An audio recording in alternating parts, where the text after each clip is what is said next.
And of course, the theme I wanted to deal with today is will Minister Farrakhan lift the fatwa against the 9 ministries? So that's the overall topic. Will Minister Farrakhan lift the fatwa against the 9 ministries? So I wanna deal with that and all of its ramifications. Oh yeah, I got it, Doc. I got it. 3, 6. You send me 3. You got 5 images, 4 images, and 7 images. Yes, sir. That's right.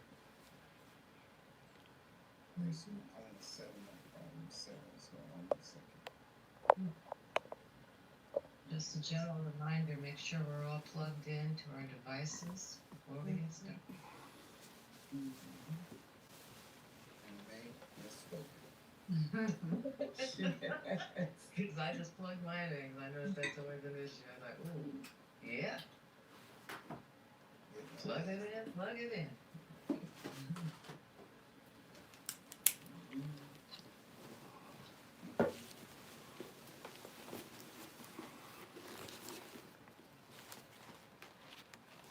Doc, did you put them in the order that you want them in? Not necessarily. Okay. I don't know what order. I think I'm out of order this morning. So we'll see. Exactly what you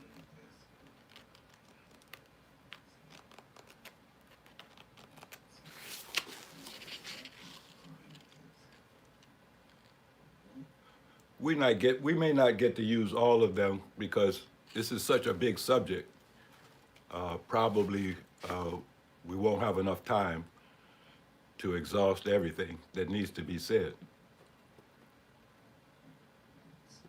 We'll do the best we can. Okay, well, let me, okay, you can go ahead and open up that. Let's get busy, let me know when you're ready, because I got them all lined up. Okay, so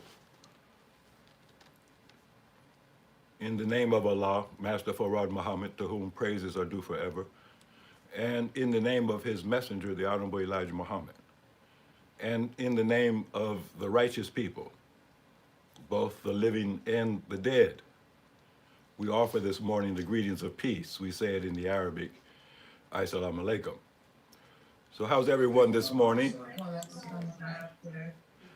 I hope you're fine. I am fine, giving thanks and praise to Allah, working hard in his name, trying to make my word my bond, with the emphasis on trying, because it's a great effort to make your word your bond, and bond is life. And so we, whether we like it or not, whether we agree or not, we are giving our lives to make our word our bond. And so as we live our lives, we reveal the inner meaning of our lives, the word, if you will, of our lives, the word that gives us guidance, the word that gives us inspiration, the word that gives us direction. See, we have to examine the words that guide us. In the beginning of everything is the word. The word carries the meaning, the intention, the purpose, the mission, if you will. And so when we are in accord with our created mission, with our created purpose, with our created intention, then we are in alignment with the God of our creation. And so the God of the new creation is Master Farad Muhammad. He's not the God of the old creation, he's the God of the new creation. And we are those that have been gathered up from the old to be made new. And so we have to be willing to let go of that which is old, which no longer serves a useful purpose, which is not a part of that which is being made new. And we are the most important element of that which is being made new. And so we have to get over our attachment to that which is old and move on to that which is new. So Allah, in the person of Master Farad Muhammad, came to teach us Islam, but not the old Islam, a new Islam, different from the old Islam. And so this creates controversy among the Muslims. What is the true Islam? What is the true teaching? What is the true revelation? And so that controversy has been raging for almost 100 years since the coming of Allah in the person of Master Farad Muhammad. And the wise scholars of Islam know that Allah is a man and always has been a man, but has been held in secret from the common believer. And so that which was made secret, that which was hidden in the dark, has been brought out into the light for examination.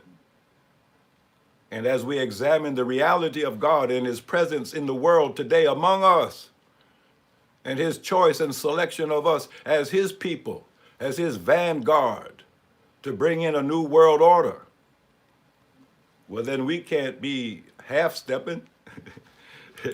We can't be slipshod. We can't be slaggards, holding back. But we must be those that are willing and prepared and able to forge ahead into that which is new. So that which is new can sometimes be frightening because we are used to that which is old. We find comfort in that which is old because that's what we're used to. We're not used to something new. When you buy a new pair of shoes, you have to break them in. They're uncomfortable at first, but then you get used to them and the shoes get used to you. And so we're walking in some new shoes today.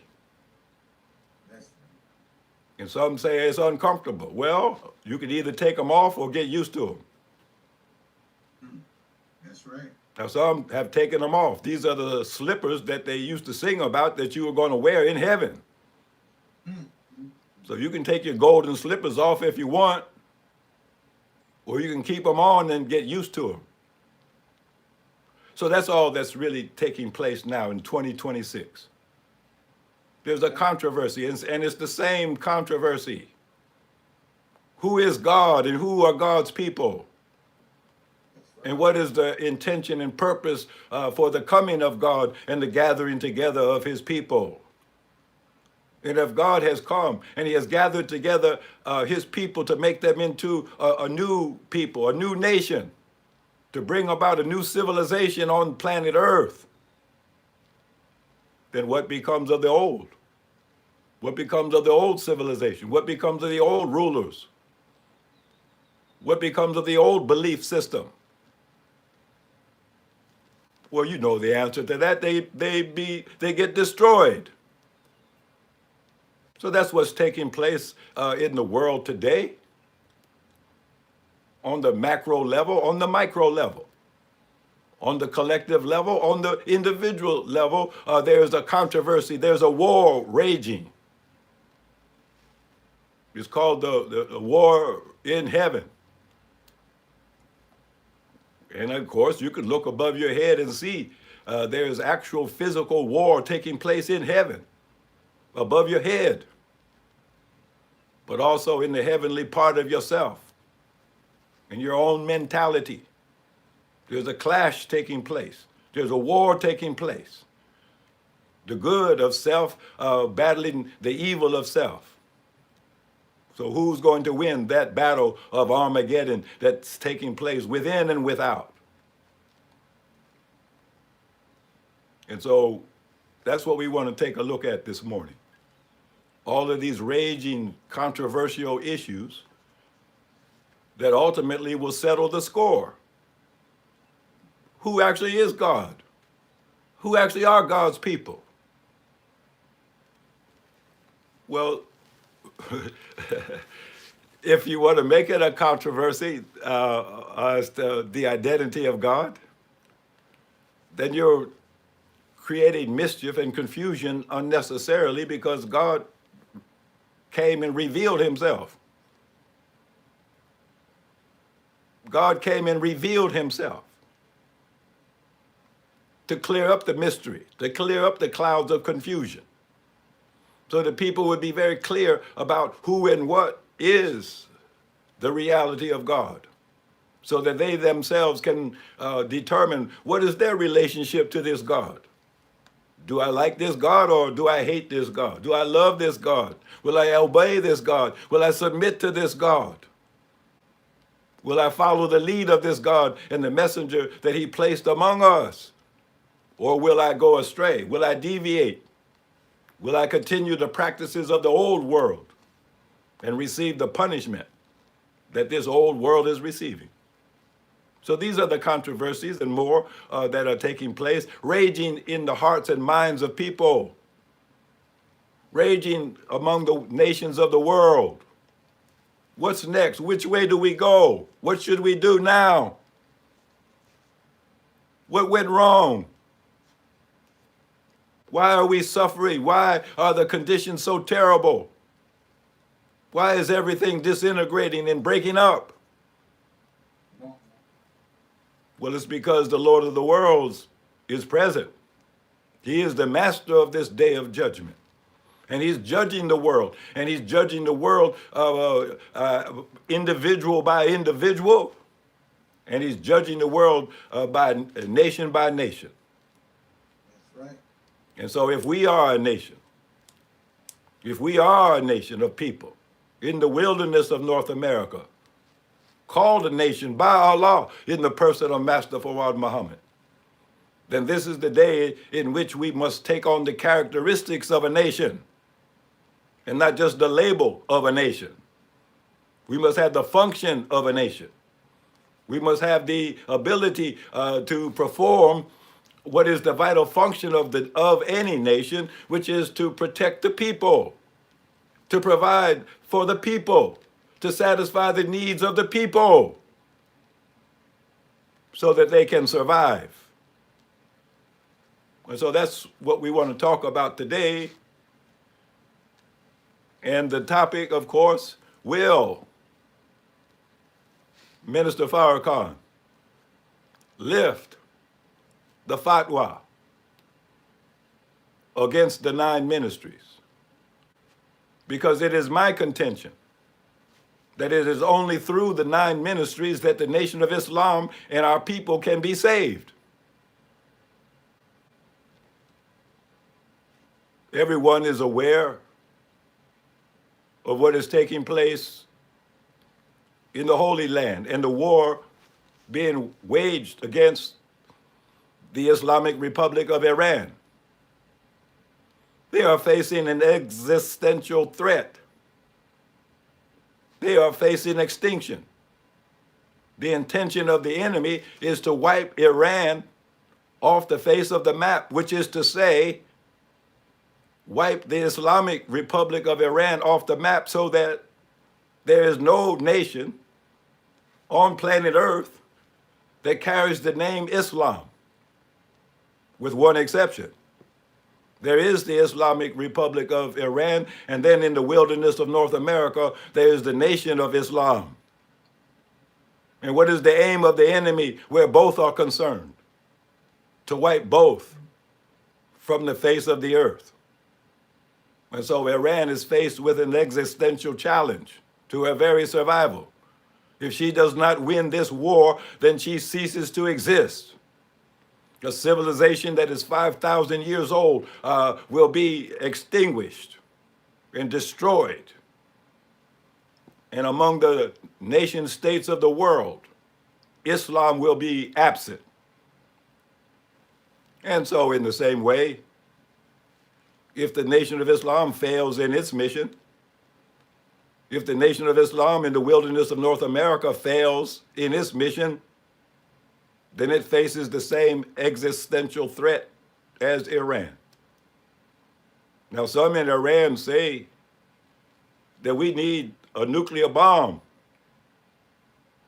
as a deterrent for self-defense. We have no intention to use it in an aggressive manner against other nations, but we are being threatened by at least 2 nuclear powers. Israel's a nuclear power. The USA is a nuclear power. How can we defend ourselves against nuclear threats if we are not a nuclear power ourselves?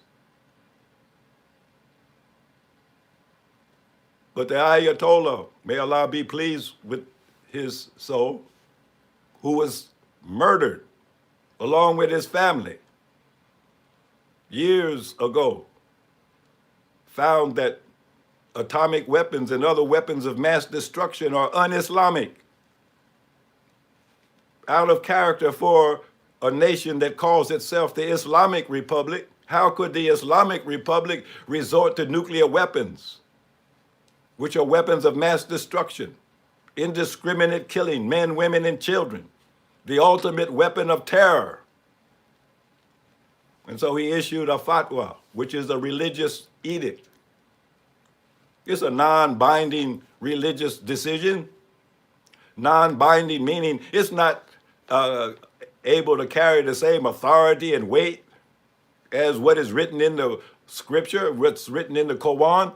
It doesn't carry the same weight as what is written in the hadith of Prophet Muhammad alayhi salam. But among every generation, in every age, there are scholars who have studied in detail the religion of Islam and its tenets and its laws and its prohibitions and its limitations and its application. And these scholars, these muftis, these ayatollahs, these sheikhs, as they may be called in different places, in different languages, they make interpretations based on their in-depth study of scripture and prophecy and the understanding of Islamic law. And they make rulings based on those determinations. And so the Ayatollah Khomeini made a fatwa saying that it was un-Islamic for the Islamic Republic of Iran to use the same weapons as the devils. And so they have not developed nuclear weapons. They have developed conventional weapons, which seem to be outdoing the nuclear ones. But some in Iran are saying, yes, because we are defeating them so decisively with our hypersonic missiles and drones and other exotic weapons, because we are showing them a humiliating defeat in the eyes of the world. Then in their desperation, these devils who have no limitation to their lawlessness, they may resort to what Israel calls the Samson option. They have nuclear weapons, and they have threatened that if they can't get their way, then they will destroy everybody and everything. And perhaps the modern day Samson is Donald Trump. And maybe he will use his enormous strength and power as president of the United States to destroy the pillars of the establishment, destroy the entire world system and bring it down in destruction and death for everybody. And so some in Iran are saying maybe the situation has changed. Maybe the decision, the fatwa against nuclear weapons needs to be changed. How else will we erase the devil from our planet? Unless we have the power to destroy him. Since he has the power to destroy us. Well, now, let's bring it back home to us. You see, the topic that I selected today, will Minister Farrakhan lift the fatwa against the 9 ministries since the Nation of Islam is faced with an existential threat?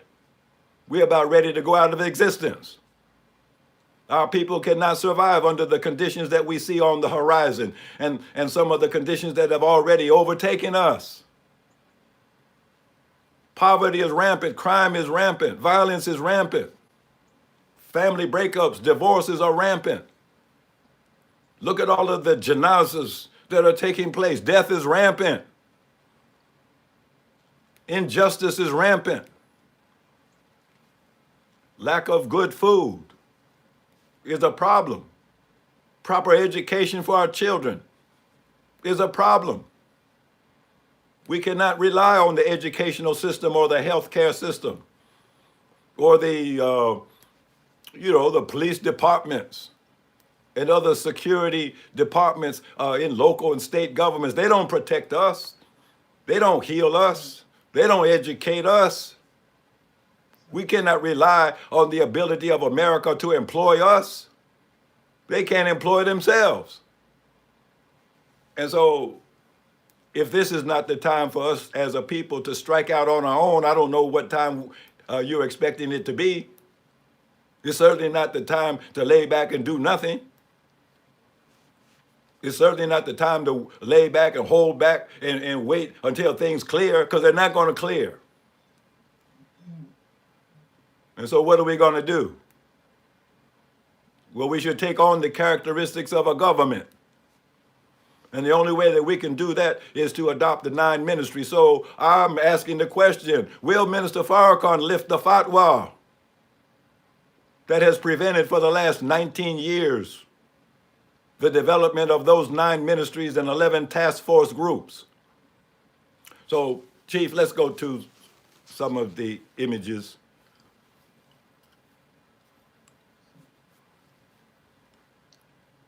Now, tomorrow, on Monday, we have the prayer and fasting questions and answers. And I got a ton of questions. So I know some people may have questions as well, but I have actually received hundreds of questions put to me on YouTube and other platforms, and people asking me personally questions, all kinds of questions. So I want to share tomorrow what some of those questions are. And I would say to the questioners, that's what deliberative dialogue is for. It's a mistake to look at me or anybody as though I have all of the answers to all of the questions, because I don't, and nobody does. All of us together have all of the answers to all of the questions. We have all of the questions and we have all of the answers. And that's why we need deliberative dialogue, because that's the key to answering questions. I don't have the answer to all of the questions. Nobody does. But through dialogue and the atonement process, we have the answer. We have the key that unlocks every question, unlocks every problem, creates solutions to every problem. So, Chief, let's go to see the image on the right there, on the right side. Let's bring that up.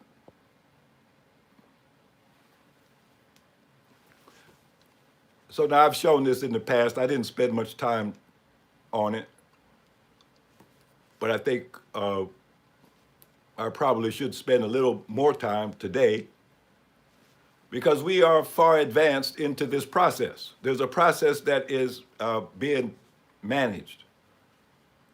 So in the last year or so that I've been with prayer and fasting, a process has been set in motion. And that process over these several months, almost to a year, has resulted in the National Lawful Deliberative Dialogue process that officially kicked off during Savior's Day week on February the 22nd, with the address given to us by both Minister Farrakhan and Brother Ishmael, and then followed up by a week long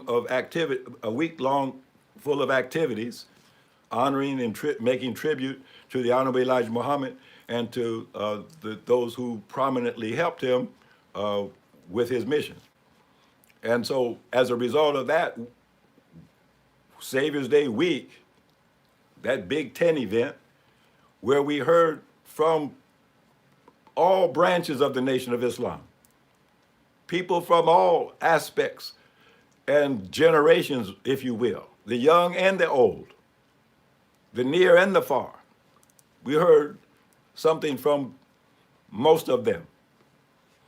And it means that the dialogue has begun, that which was called for through the process of prayer and fasting has now prepared the nation to engage in a lawful, national, deliberative dialogue.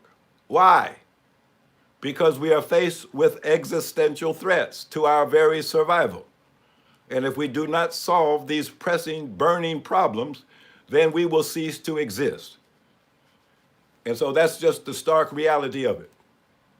I'm not exaggerating, as you know, nor am I putting my head in the sand like an ostrich and pretending that these problems don't exist.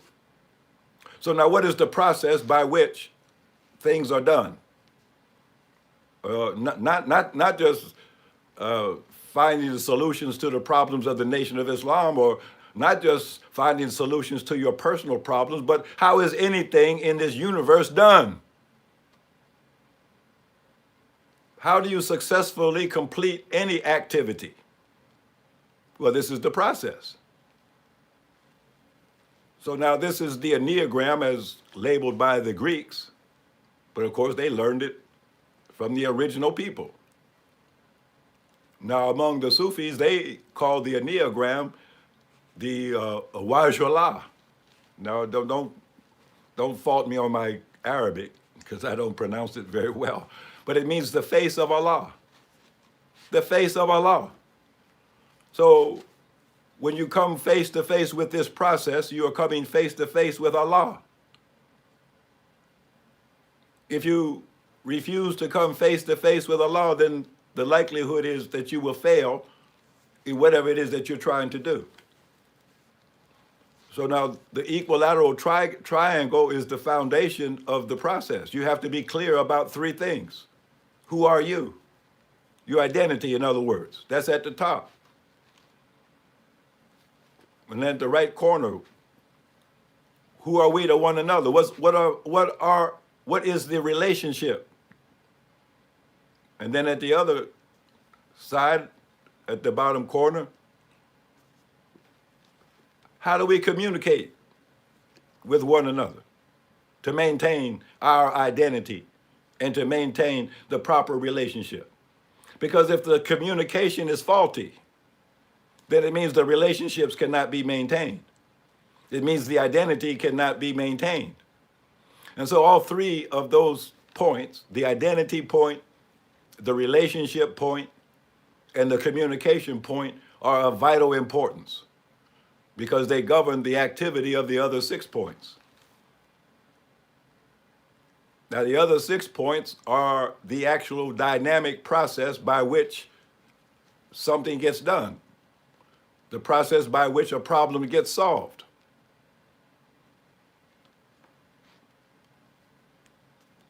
So this image doesn't have the numbers,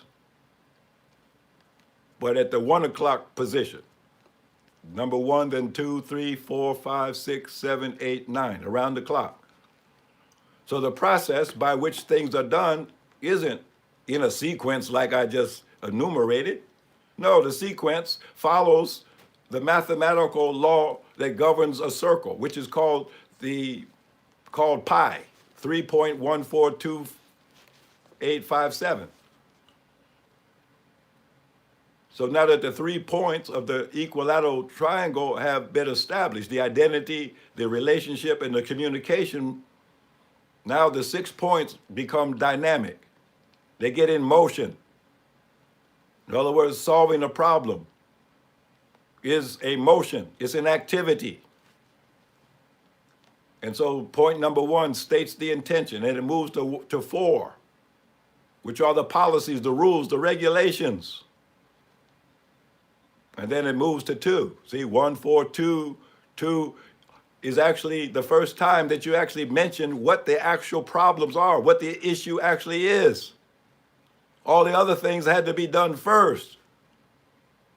Now we're at the point where we can address what the issues are. This is where the process Enneagram meets the science of atonement. What are the issues? Well, that's the first step of atonement, isn't it? Point out the wrong, point out the wrong, point out the wrong. And then once the wrong has been pointed out within the context of everything that went before, then you move from point 2. See, 1, 4, 2, 8. At the 8 point is where you do an assessment. What resources do we actually have to address this problem? What are the human resources? What are the financial resources? What are the material resources that we actually have available to us? Let's do an inventory. Let's make sure that we're not overlooking something, asking for something that we already have. So then once you understand what it is that you have to bring to bear in terms of the solution to the problem, then you organize all of those elements into a work, into a program. See, now you're at point number 5. You went from 1 to 4 to 2 to 8. Now you're at 5, which is where the actual work gets done, where you actually implement the program that you arrived at to solve the problem that you identified. And the work has to be done in accord with the true identity, with the true relationships, maintaining open communication between all parties who are involved.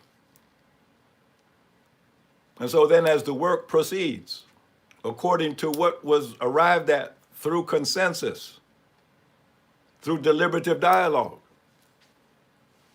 that brought about a consensus of opinion about what needs to be done, then that brings about unified action.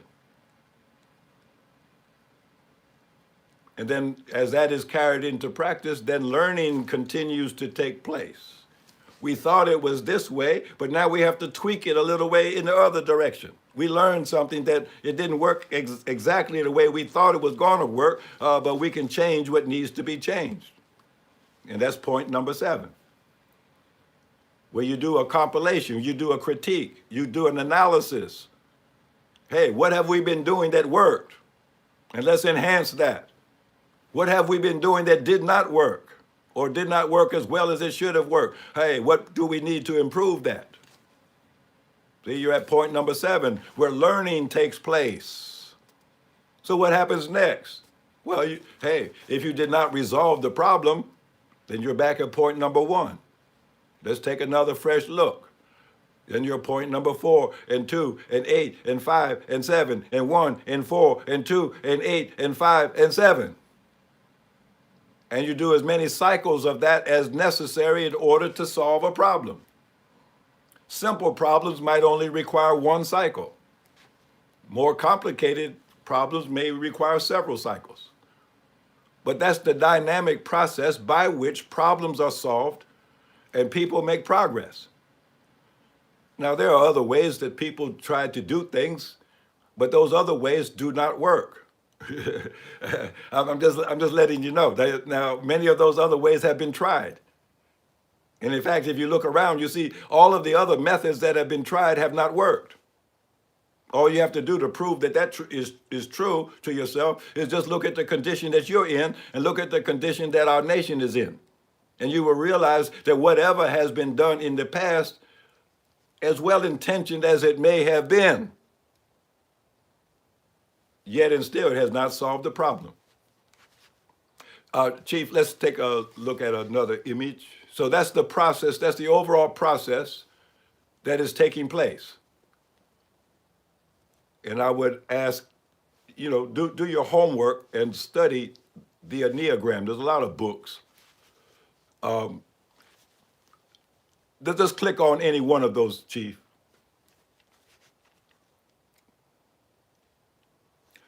So my appeal to people at this point, after literally, 5 weeks of a national lawful deliberative dialogue, and I think it's gone very well, all things considered, especially when we understand that we as a people, we're not used to that. We're not used to speaking up. We're not used to voicing our opinion clearly and freely without reservation. We're used to covering our mouth and remaining silent, and then, sometimes murmuring among ourselves on the sidelines, when it doesn't do any good. And so deliberative dialogue brings everything out into the sunshine. And it's an open invitation to everybody. Everybody has a viewpoint. Everybody has a stake in the situation. Everybody has responsibilities that they must perform in the situation. So how do we get all of these minds together? Because that's really the unity that counts. See, the fatwa against nuclear weapons in Iran, hey, that's what I'm saying is the parallel with us. The fatwa against the 9 ministries prevents our unity. And the Honorable Elijah Muhammad said that our unity is more powerful than nuclear bombs. So we should adopt the 9 ministries because that's the only way that we will have an actual functional unity among us. And that unity is more powerful than nuclear weapons. So even though there's a fatwa against nuclear weapons, which is to say, in our case, a fatwa against that which would bring about our unity, then I say lift the fatwa. Allow us to do what needs to be done to save ourselves. And one of the methodologies that is necessary in order for that to happen, so it's not a bunch of confusion, is we need to learn the rules and the regulations and the responsibilities of deliberative dialogue. Now, one of the things that any nation would do that's interested in surviving is that they would all say, hey, let's get together. Let's get together and talk these things out.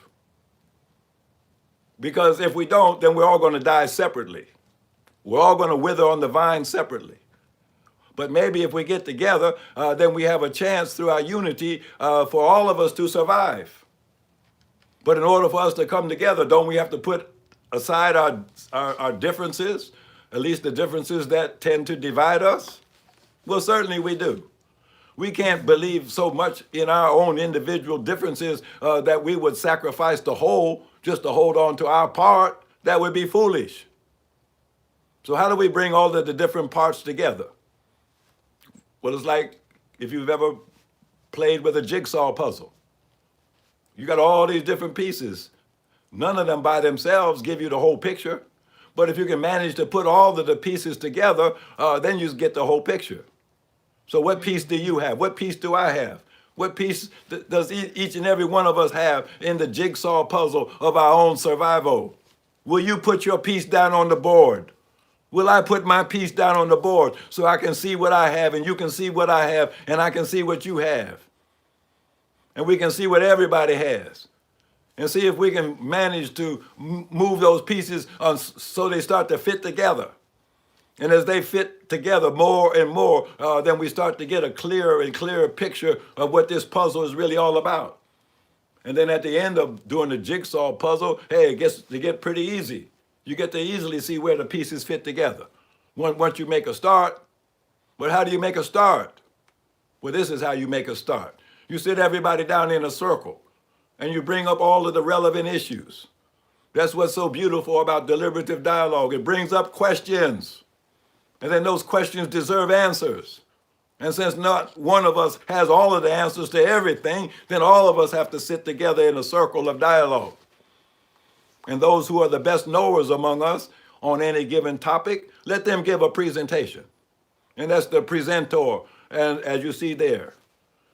And then let there be a pro and con, where 2 other people respond to what was presented. And maybe one is pro and one is con, or one wants to amplify what was said. But then you have 3 different points of view on one topic. Hey, that's like the triangle in the Enneagram, isn't it? The 3 different points of view, the anchor points. Mm-hmm. And then the facilitator opens it up to the rest of the circle. And there's questions and answers and back and forth, but it's in an orderly manner.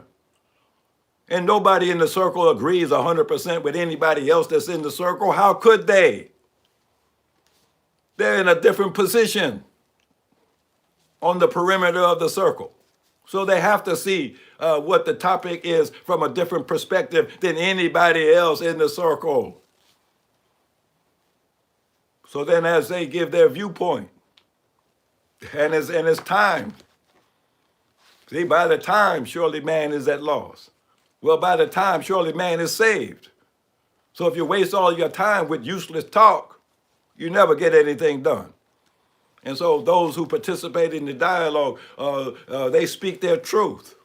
And they don't take all day to do it. The average one of us, how long can you talk before you start lying and making up stuff?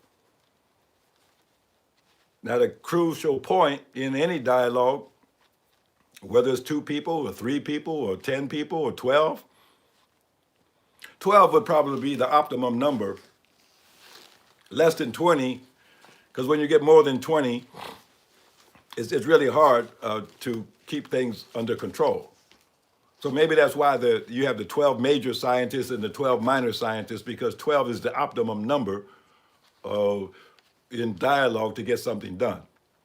But the major point that most people overlook is that the center of attention is not any person or any personality. Let me say that again. The deliberative dialogue is not about any person or any personality. So therefore, at the center of the dialogue is not any person or any person's personality.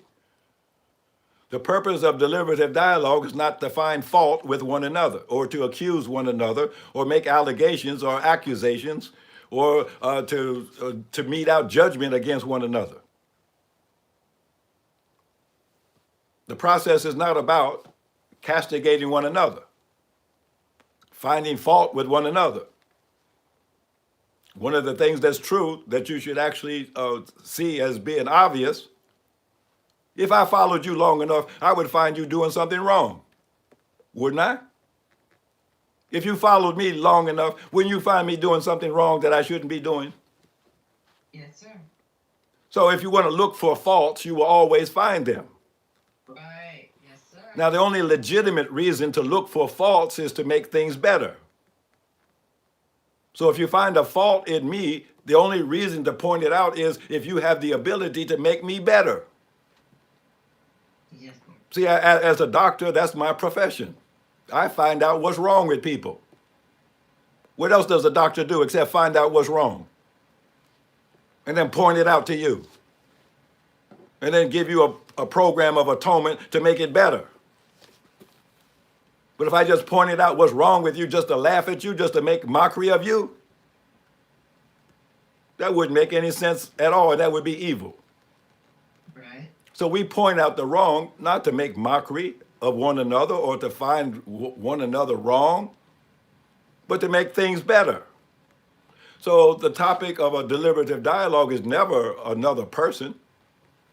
It's always whatever the topic is, with the understanding that wherever 2 or 3 of you or 4 or 5 of you are gathered together, there I am also in the midst of you. So that should bring a sobering element into the dialogue. When you are constantly conscious of the fact that Allah Himself is in the dialogue, is in the midst of you, the 12 of you sitting around in a circle. Well, who's the 13th? Allah. So now, if you are mindful of that, will you tell a lie? In the presence of Allah, will you lie? No, sir. Will you cause trouble and mischief? No. Will you backbite and slander?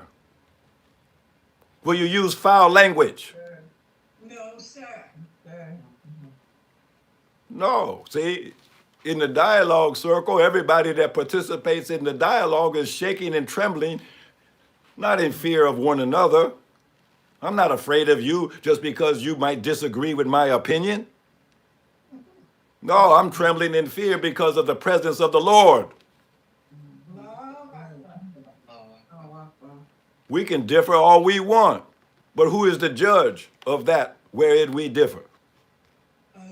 Allah is the judge. So don't you understand who is actually managing the dialogue among people? It is the Spirit of God moving among the people from person to person, from person to person, from person to person, from person to person, until the Spirit of God has resolved the issue. But now if somebody wants to use foul language, that drives the Spirit of God out. God's no longer present.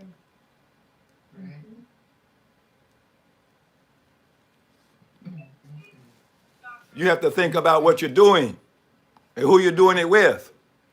That's right. Who you're sitting in the circle with, except your brothers and sisters, the people that God came to save. So why do you have a dagger out trying to stab your brother or your sister in the back? And God came to save that brother, that sister that you claim you don't like. Why don't you find out why you don't like them? Why don't you sit down with them in a dialogue circle and find out what they really are all about? All right. Find out why you don't like them. And actually, what you'll probably find out is you were wrong not to like them because they came with a point of view that was different than yours, but that put a perspective on a problem that otherwise you could not solve yourself. I'm often reminded of the parable or the story in the Quran in the chapter The Ditch, where the prophet at a time of war had to dig a defensive ditch. But even though he was the prophet of God, he didn't know how to dig a ditch. Think about that. He was the wisest man on the planet, in direct communication with the Lord of the worlds, but when it came down to digging a ditch, he didn't know how to do it. Now, in his exalted status as the prophet of God, he could have said, we don't need no ditch. Since I don't know how to dig it, we don't need none. And then the Muslims would have been overwhelmed in warfare. They would have been slaughtered. But then there was a humble man who was an actual ditch digger. That's what he did for a living. He was not exalted in the exalted company. He was just a humble ditch digger covered with mud. Dirty hands. Probably smelled bad. Probably had bad body odor doing that hard work in the hot sun. But he walked up to the prophet and said, well, I don't know whether the way you try to do this, maybe this is a divine revelation. And if it is, I don't have anything to say about it. But if the way you're trying to dig this ditch is not due to divine revelation, then let me show you how this is done. See, now, if the prophet had been proud and haughty, he would have rejected the advice of the ditch digger because, after all, who are you to tell me? Don't you know who I am? I'm the prophet of God. How dare you come up to me and tell me how to dig a ditch? But, of course, the prophet wasn't proud and arrogant like that. And he listened to the ditch digger. And he accepted the advice of the ditch digger, who probably didn't know anything about anything else, but he certainly was an expert on how to dig a ditch. Right. And because the prophet was willing to accept the advice, even of a ditch digger, then he was able to save the nation. He did not exclude ditch diggers from the conversation. He did not dismiss the opinions of ditch diggers. Would he take that into consideration? So you see the point. You see, we have among us what you might call the high and the low. But we shouldn't look at it like that. Because even the person that you might consider to be the lowest of the low, they know something that you don't know. You know, isn't that something? You could be a fool talking out of your head, walking down the street, but that fool, that deranged idiot knows something that the wise man doesn't know. So that's why we have to listen to all the voices and discern the truth from the falsehood. No voice is 100% correct. See, go back to the story. What did Prophet Muhammad say to the people who were trying to dig the ditch? Everything he told them to do was wrong. Did you hear me? He did not know how to dig a ditch, so therefore all of the instructions that he gave to his people to dig the ditch were wrong instructions. But he's the prophet. He can't be wrong. He was wrong. But he allowed himself to be corrected. That's right. and got it right. And because they eventually got it right, then the day was saved. So deliberative dialogue is how we get things right. Deliberative dialogue goes along with the science of atonement. Now, let me say something about myself. I had a lot to do, obviously, with the development of the process of deliberative dialogue for the Nation of Islam. Deliberative dialogue isn't new. It's as old as we are as a people. But it's something that we forgot how to do. And now it's just being brought back to our memory. If you go into our traditional societies all over the world, whether it's the Native Americans, the Africans, the Asians, wherever you go, don't they sit in circles and discuss their affairs? Of course they do. The Native Americans they have a powwow. They sit in a circle, and the elders, hey, they discuss what needs to be done. You go in any African village, and you have the elders sitting in a circle in a deliberative dialogue session, discussing issues, solving problems, making decisions about things. So what's wrong with us that we cannot adopt our traditional way of handling our affairs? Well, it's because we have been under the rule of a slave master for 400 years, a dictator, who just told us what to do, and we did it. And if we didn't do it, we got punished. There was no deliberative dialogue. And then even when we became wage slaves, your employer said, we don't pay you to think. We pay you to do exactly what we tell you to do. And so this is a new experience for most of us. We're not used to thinking out loud. We do think, but we kind of keep it to ourselves. Right. And we don't share it with one another. And so that's all deliberative dialogue is. It's a sharing. It's a kind of a charity. See, what has Allah revealed of knowledge to me? What has Allah revealed of knowledge to you? Well, I can keep it to myself. I got something. None of us can say we didn't get nothing. Allah didn't give us nothing. No, all of us got something. And whether it's a little or a lot, all of it counts. But none of it counts unless it's all put together for a deliberate purpose. And so right now, in our history as a nation, what should our deliberate purpose be? Our deliberate purpose, in my mind, is that we should survive. We should want to have something as a legacy to leave to our children and our grandchildren to prove that we existed, to prove that Master Farad Muhammad came, that we actually had a messenger, that we actually were able to build a new civilization for ourselves. That's what I think we should be doing. And we need deliberative dialogue in order to get it done. Let's look at another image, Chief. I'm kind of all over the place here today. Let's go to, I think you have to go to the other email. Go to the final call. There's a final call image. Yeah, on the cross there. The big one. See, the crucifixion of the Alim Muhammad in the Nation of Islam. Go to the next one, Chief. I will be the winner, living or dead. Now, see there? Okay. Okay. See, is that the first final call or the second? I can't read the small print.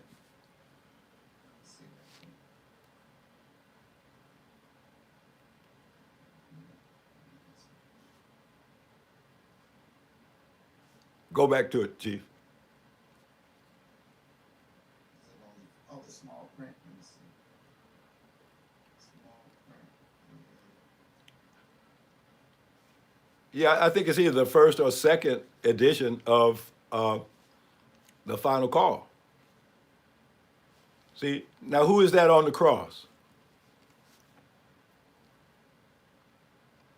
Who's that on the cross? Jesus. No, that's not Jesus. Well, you can see Jesus is just a title. That's us. See, now, you said Jesus. Well, what's the true history of Jesus? The true history of Jesus is not that which is found in the Bible. Right. You can't go by what's in the Bible if you really want to know the true history of Jesus. The true history of Jesus was given to us by the Honorable Elijah Muhammad. Yes, sir. He had to clear up all of the confusion that had been built up around the true identity of Jesus. Right. He said the only thing in the Bible is 25% referred to a man that lived 2,000 years ago by the name of Isa ibn Maryam ibn Yusuf. Then they somehow changed his name to Jesus, claimed that they crucified him on the cross. And then the Quran came out and cleared up the confusion, said, no, you didn't. You didn't kill him, but he was made to appear to you as such. But what's the true history of Jesus in its completeness? That was given by the Honorable Elijah Muhammad. He said the 75% under the name of Jesus that does not refer to the man 2,000 years ago refers to a future, it's a symbolic prophecy that points to the future. And it represents two men and a people.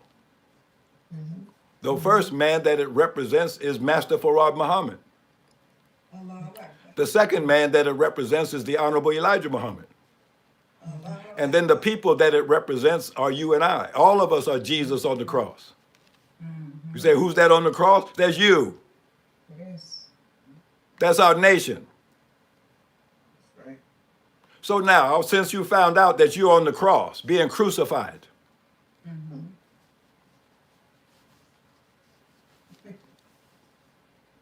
what do you have to say about that? Get out there. See, it says the final call. What's your final call? You gonna get the final call to give up the ghost? No. Well, according to Scripture, what did the man on the cross cry out? And thou forsaken me. And then he said what? Thou hast forsaken me. It said, but Eli, Eli, lama sabachthani. Yes. And the Roman soldiers that overheard him said, listen, he calls for Elijah. Yes. Let's see if Elijah will come and take him down. Come on now. Well, now, since it's you that's up there on the cross, do you have sense enough to call for Elijah? Yes. Come on now.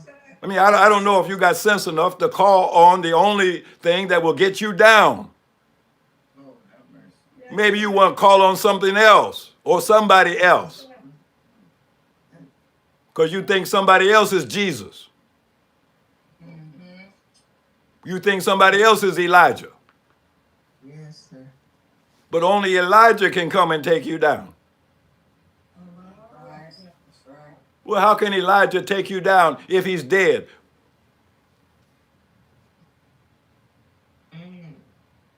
See, that's where the confusion comes in. That's right. Because everybody knows in their heart of hearts the Honorable Elijah Muhammad died in 1975. Yes, sir. So here we are in 2026. How can we call for Elijah to come and take us down? By instituting his programs. There you go. Because what was Elijah Muhammad anyhow? See, there was a handful of people who got to shake his hand, who got to embrace him and hug him, feel the warmth of his body, hear the sound of his voice in person, eat at his dinner table.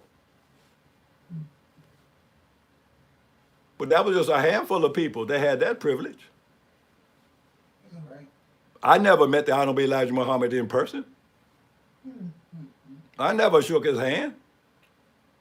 I was never in the same room with him, unless you mean the William Jones Armory in Chicago with 20,000 other people. Yes, sir. So the physical presence of the Honorable Elijah Muhammad is not what he meant to me. I didn't have to feel the softness and the warmth of his hands. I didn't have to look directly in his eyes. Right. I didn't find out what he smelled like, what he was really like as a person, what he did at night, what he did in private, what his domestic life was. I don't have any information or knowledge of that at all because that's not what he meant to me. Right. Teach. And I think if you think about it, that's not what he really means to you. That's right. His physical presence isn't, he was only, what, 5 feet 2, 3 inches long? He was a little man. He didn't have much of a physical presence. Had a weak, wavery voice. I remember the first time I heard an album of the Honorable Elijah Muhammad, The Judgment. I bust out laughing. I'm telling you the truth. The first time I heard the voice of the Honorable Elijah Muhammad, I bust out laughing because his voice was so weak. Because I had heard so many things about the Honorable Elijah Muhammad, what did I expect? I mean, I was used to listening to a big booming voice like Dr. King. All these great orators among us. That's what I expected. And here comes this, I'm Elijah Muhammad, the teacher of freedom, justice, and equality to the so-called American Negro. I bust out laughing. And then broken English. I broke out laughing. Who is this man, Elijah Muhammad? But then after my ignorant mockery died down, I started listening to what he was saying in that broken English, if you want to call it that. I'm not even sure it's broken English. Who says it's broken English? Come on. It's a higher language than we're used to. It's different than what we're used to. Right. So we ought to learn his language and give up the language of the slave master. Come on. But what I'm trying to get to is just a practical point. See, now you're looking at an image of yourself. Yes, sir. Are you looking? Yes, sir. Where do you think you are? See, when we were looking at the process of Neogram, that top point was you have to know where you are. You have to know what your condition is. You have to pay attention to your actual condition and where you are. What is the reality of your existence right now? Regardless of the lofty thoughts. I mean, think about what was in Jesus' mind, the wisdom that was locked up in his mind. But what did it matter since his hands were nailed? That's right. His feet were nailed. His legs were broken. Yes. He was wounded in his side. He had a crown of thorns on his head. That head full of wisdom. Suffering on the cross to the point of death. So I know in the King James Version of the Bible, he called out for Elijah. Okay, well, we can make an interpretation of that. But you know what? See, if I was Jesus up there on the cross, you know what I would ask for? Oh, boy. A ladder and a crowbar. That's what I would tell my disciples. I would say, go get me a ladder and a crowbar and get me down. What's wrong with y'all? I'm the carpenter's son. I got a ladder in my shop. Go get the ladder and get me down. Get a crowbar and get these spikes out of my hands and my feet and get me down off this cross. Yeah. And Luke, you supposed to be a physician. You fix my broken legs Right. and heal the wound in my side. Go and get a ladder and get me down. But y'all sitting around here moaning and groaning. It ain't but two Roman soldiers here Sneak up behind him and take him out. Okay. And get a ladder and bring me down. That's right. I ain't supposed to be up here on a cross. What's wrong with you? Well, see, since you realize that it's you that's up on the cross, who are you talking to? Yes, sir. You're talking to yourself. Yes, sir. What exactly is wrong with you that you don't get a ladder and a crowbar and get yourself down? What's wrong with you? Come on. It's because King James has hypnotized you That's right. All right there, yes, sir. and turned your religion into a death cult. Yes. So you sitting around looking at a man on a cross waiting for him to die. So you can claim that he went to heaven, and he's on the right-hand side of the Father, and now he's going to come back. And he ain't come back in 2,000 years, but you still waiting.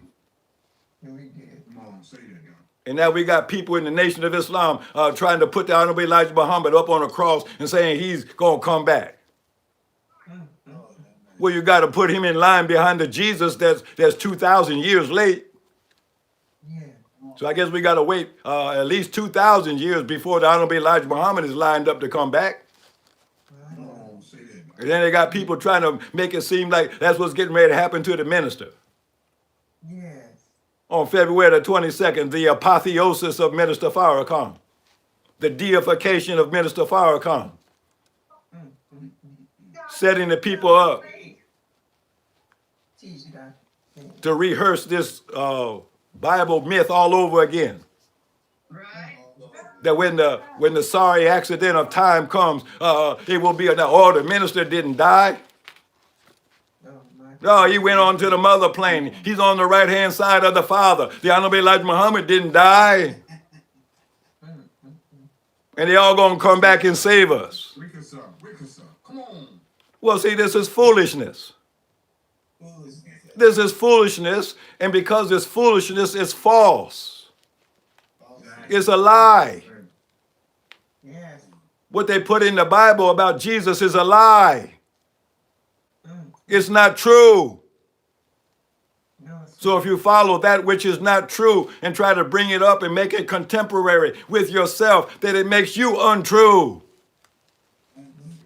Yes, sir. Yes, sir.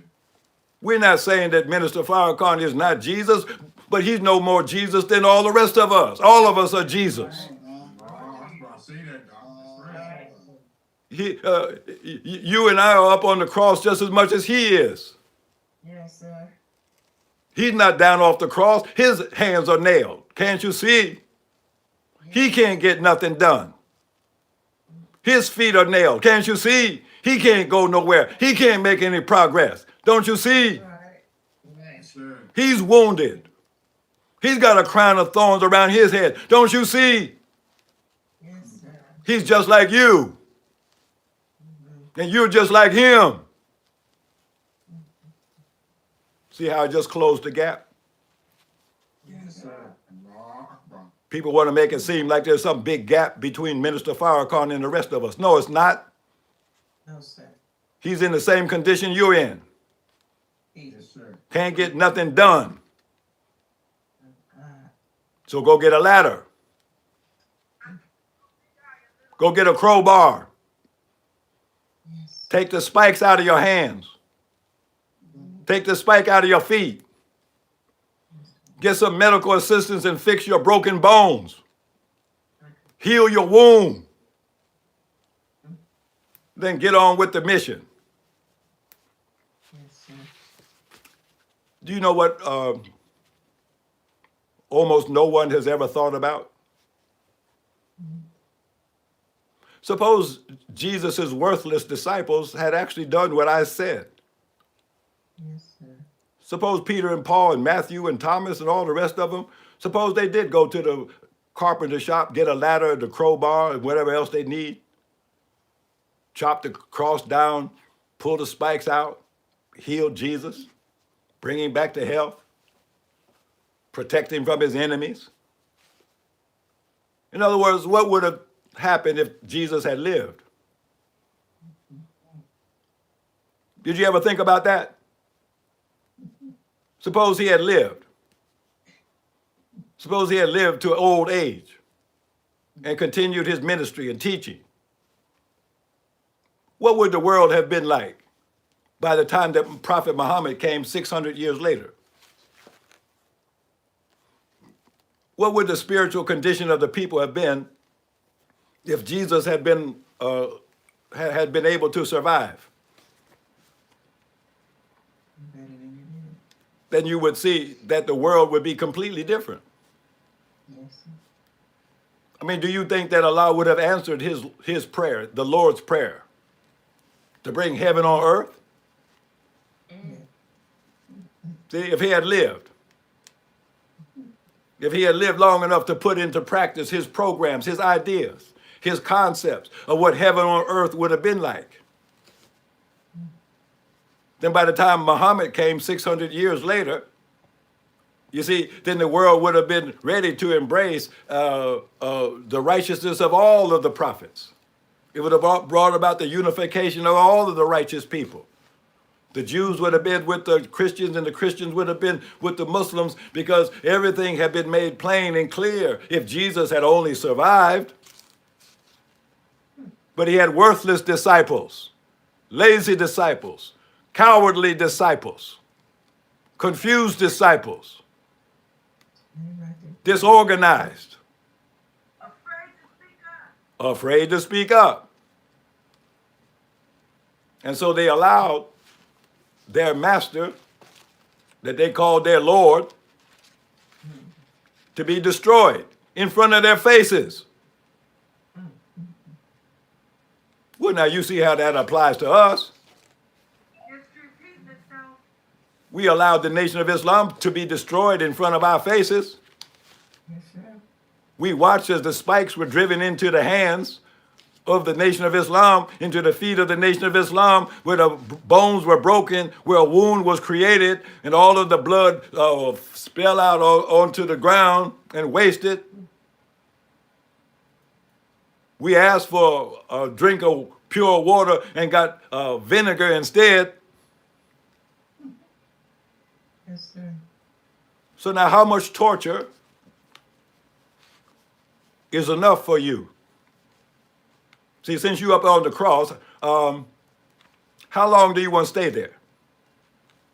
I mean, have you booked a reservation? Or how long you want to stay on the cross? To prove how righteous you are and how much you love to suffer? And how patient you are? How long you want to stay up there? No longer. No longer. See, I'm talking about the condition of the nation. I'm talking about the condition of the Nation of Islam. How long do you want to endure this condition? Where your hands are nailed, your feet are nailed, your bones are broken, and all your substance is being wasted out on the ground. And you're being mentally tortured with confusing teachings. How long do you want to endure this?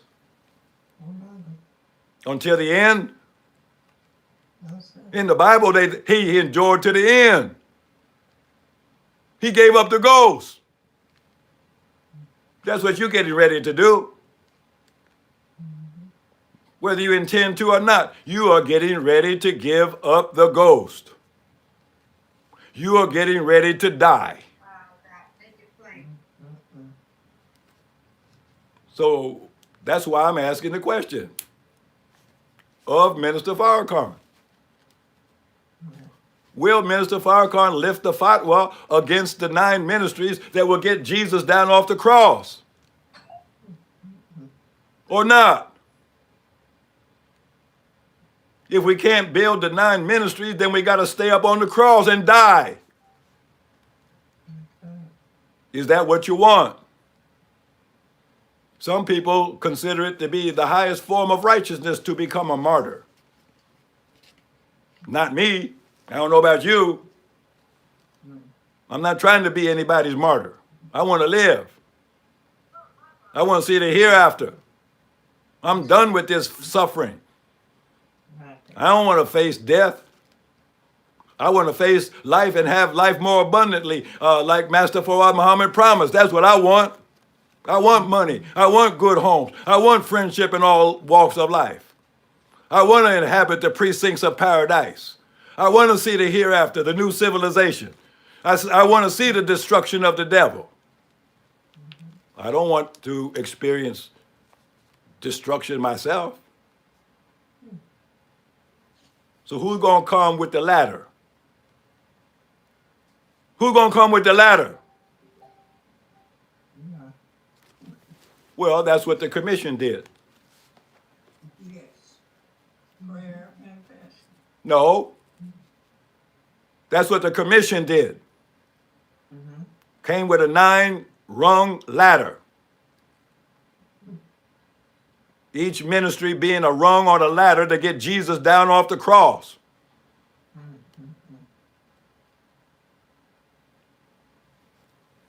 And so when we presented the ladder, say, hey, we got the ladder, Jesus.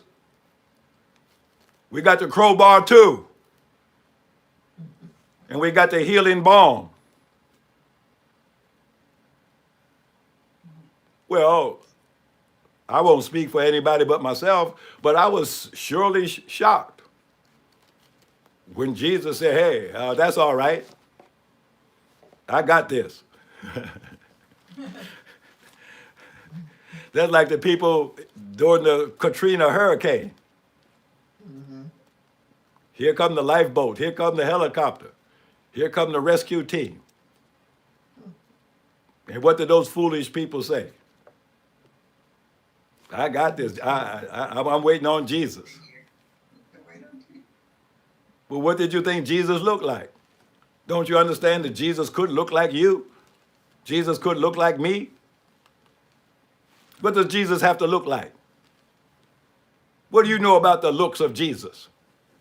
You don't know anything about the looks of Jesus. Except when you look in the mirror and you see yourself. So who's going to come and rescue you? And if somebody comes to rescue you, are you foolish enough to turn them down? Well, the answer for some people is yes. Yes. Of course, there's people foolish enough to turn down their salvation. But that's not everybody. So my remarks are really directed to people who say, let's get the ladder. Let's get ourselves down from the cross. We're done with this suffering. We're not ready to die. Allah didn't come to make us ready to die. The messenger didn't show us all that he showed us so we could die. No, they came so that we could live. So I'm appealing to those who are interested in life. I know in some respects you could say the minister, what year was that? 2009, 2010? He said the Nation of Islam is going flatline. Yes, sir. That was because, from my point of view as a doctor, well, you didn't take the medicine in 2007. If you had taken the medicine, the 9 pills, the 9 ministries, then the nation would not have gone flatline 2 or 3 years later. So now what must be done, say, when someone goes flatline? What must be done? What happens next? Electric shock. Well, if you have that available, and you have somebody that knows how to do it, then maybe there's a possibility to revive the person that's gone flatline. Yes, sir. But suppose you don't have what you need. Then what? Gotta do. Well, you make sure your burial plot is paid up. You make sure your life insurance is paid up. Yes, sir. You start informing family members, to get prepared for the big event, because there's going to be a janaza real soon. I'm getting ready to check out of here because I went flatline. And I don't know what to do about it. So the only outcome is death.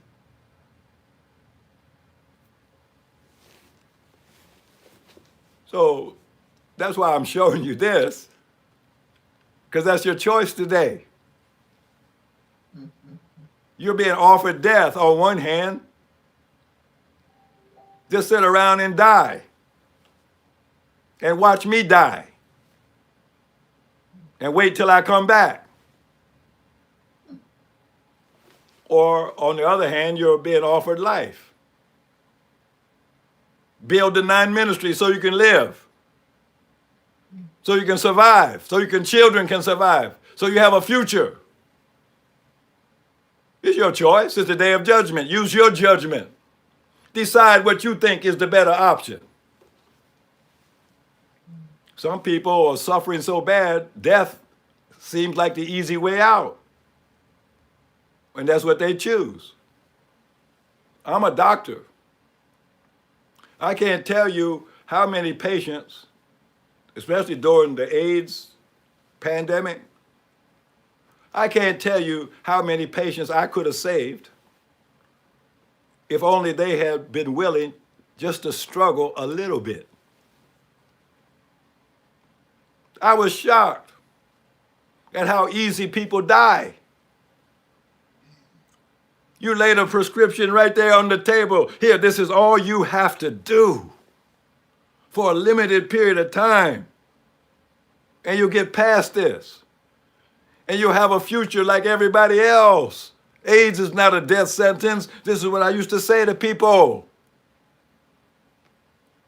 And you know they wouldn't pick it up. They wouldn't take it. Even though they saw other people being successfully treated, they wouldn't pick it up themselves.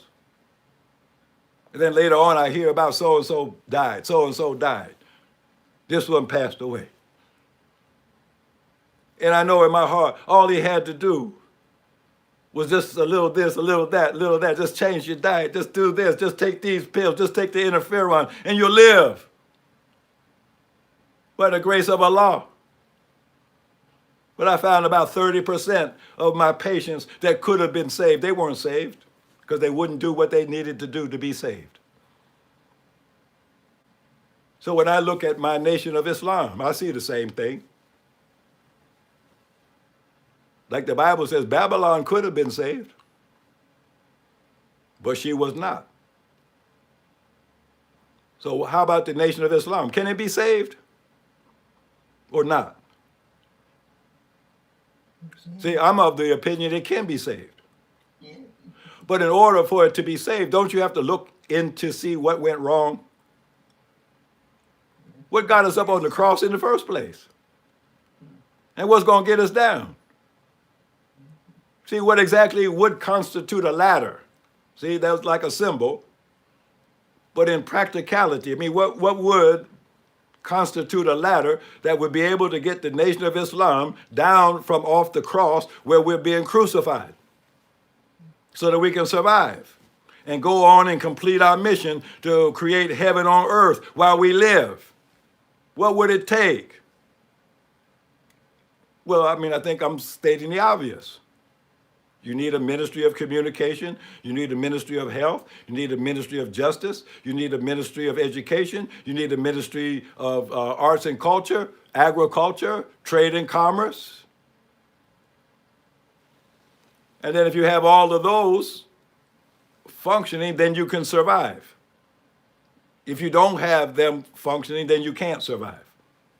So that's why I'm asking Minister Farrakhan, please lift the fatwa against the 9 ministries so we can survive. We don't want to die. We want to live. So, Chief, can you play, do you have that video of the farm conference from 2007? 2007. At the farm where the minister, I'm using the term fatwa. See, that conference in 2007 involved all of the laborers in the Nation of Islam, all of them.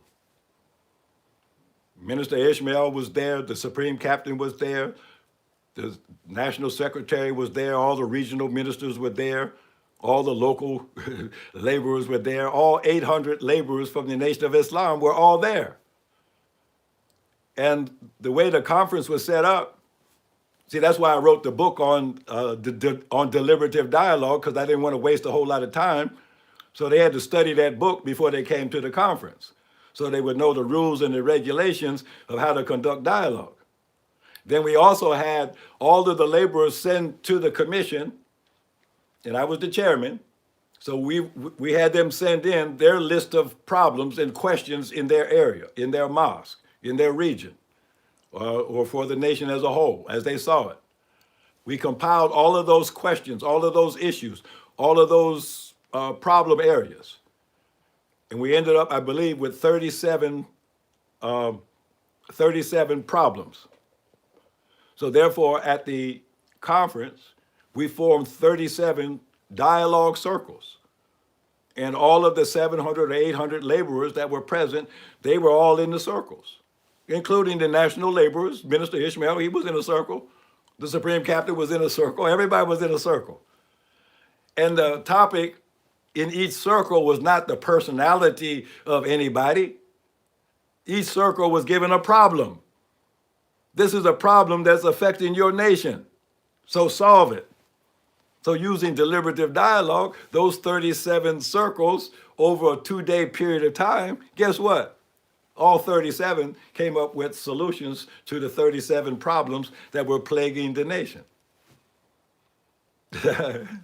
So that's why when the minister came in, because he wasn't present, see, he wasn't present during any of that. He was absent.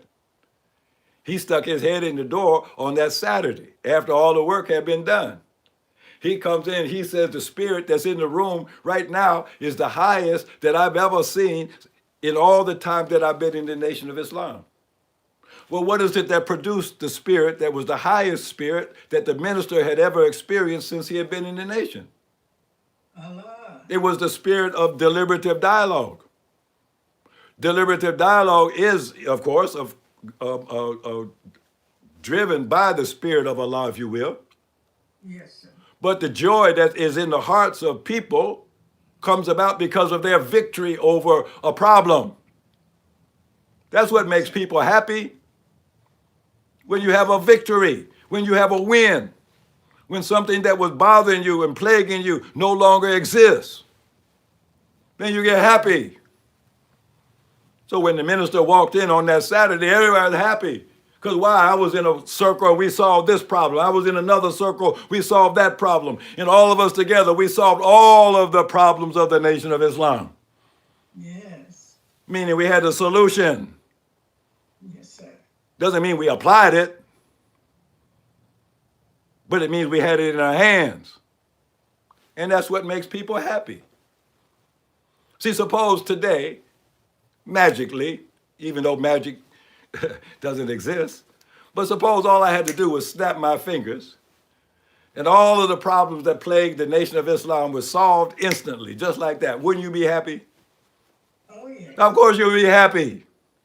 Yes, sir. But is that realistic to think that all it takes is somebody snap their fingers and it's done? Is that realistic? Not realistic. That's not realistic. In order to get something done, don't you have to have a program? Don't you have a process? Don't you have to have a process? Don't you have to have management? Yes, sir. So that's what the commission's work was over 7 years, was to develop the structure of a nation, a government, if you will. Since the book says he needs a government on his shoulders. So we produced a government to put on the shoulders of Minister Farrakhan. And he shrugged his shoulders and threw it off. So now I'm asking him today, will you lift the fatwa that prevents people from participating in the construction of the 9 ministries, which is actually their salvation? Over these 5 weeks of deliberative dialogue, I've had a lot of people who, they don't like me, they attack me. They don't like Brother Warren, they attack Brother Warren. They don't like this one, they don't like that one. They want to exalt this one and put this one down. But you know what? Despite all of that, I understand what I've said to you so many times. It's not personal. Why put me at the center of your attention? I'm not the problem. The problem is the condition of the nation. And so even though there's been a lot of pro and con, positive and negative, what you would expect from people, nothing unusual. Some people know a lot, some people don't know anything. Some people are wise, some people are foolish. Some people are good, some people are bad. And when they give expression to who they are, you find, oh, that's a smart person, that's a wise person, that's a constructive criticism. And they hear somebody else, that's got cartoon images running around in their mind. They think this is a cartoon. They think this is a mind game. Instead of deliberative dialogue, they want to call up their AI assistant and have their AI assistant join the dialogue. How are you going to bring artificial intelligence into a dialogue session? Come on. This is for human beings. And so you find all kinds of people giving all kinds of expression. And so the rules and the regulations of deliberative dialogue is just to bring some kind of orderliness to what would otherwise just be, a Babel, like the Tower of Babel, which led to the destruction of Babylon. So one person said, when did Minister Farrakhan issue the fatwa? Well, the Farm Conference in 2007. And if you can find it, Chief, we could play that part. And of course, this, I guess it's on YouTube. I believe it is. Correct me if I'm wrong. It's actually the whole speech. Yeah. So on your own time, you should actually listen to the whole speech. Now let me set it up. See, what happened in 2007 at the farm in September was the culmination of 7 years of labor. See, people accuse me, they in some of the comments that people have said, Doc, you're bitter. Doc, you're bitter. Why are you so bitter? Well, one reason that would justify bitterness is suppose somebody had you working for 7 years to produce something. And then after you do that for 7 years, blood, sweat, and tears, and say, oh, that's all right, I don't need that, I don't want that. How would you feel? Slap in the face. How would you feel? You see, so if you say that I'm bitter, which I'm not, even though I could be. If I was bitter, I would be justified. But I'm not bitter. What am I? I'm regretful. I'm regretful. I regret the fact that that happened. Why? Well, because of all the janazas. See, I'm a doctor. See, if I was advocating for a Ministry of Health and Human Services in 2007, if I was advocating for a hospital, see, I'm regretful in 2026. Why? Because if we had had our own hospital, probably Brother Jabril would still be alive. I'm regretful that he's not alive. They just buried Brother Akbar the other day. Somebody asked me, how come you didn't attend the janazah? Because I'm a doctor. I'm looking at Brother Akbar in a coffin, and I'm saying, brother, I could have saved you. By Allah's grace. I could have helped you. Mother Tainetta in a coffin. Sister Ava in a coffin. Brother Rasul, Joshua in a coffin. Brother Hafiz. And believers all over the nation. And I hear what they died from. And I'm saying to myself, I could have saved you. If we had our own hospital, you wouldn't be dead. We could have done something about it. We could have got you down off the cross before it was too late.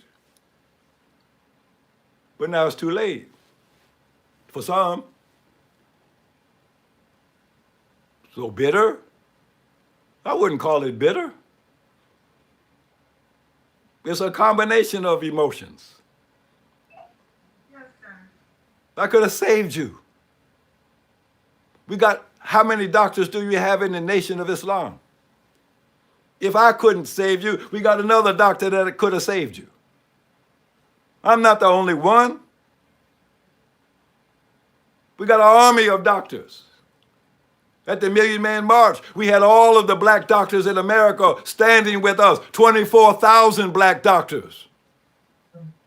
What did they agree to? They agreed that if the Nation of Islam could put together a black health care system, that they will all participate in it.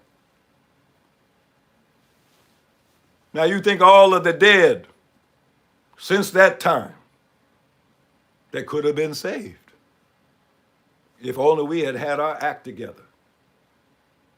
If only we got past these little personal petty issues that divide us. If we had only put into practice the programs of the Honorable Elijah Muhammad, which, you know, in the reincarnation, end up being called the 9 ministries. He didn't call them the 9 ministries, but every area of activity of the 9 ministries, he had something going on in that area. So, Chief, you can't find that. Do you have that video? Yes. So this is from the farm in 2007. And you'll see from the crowd shots, everybody was there. See, you might be new in the nation since that time, so you don't know anything about this. But all the people that were in the nation back then, Minister Don was there, Jabril was there, Mother Tynetta was there, Mother Khadijah was there, Brother Ishmael was there. They were all there. They sing that song, "Were you there when they crucified my Lord? Were you there when we took him down?"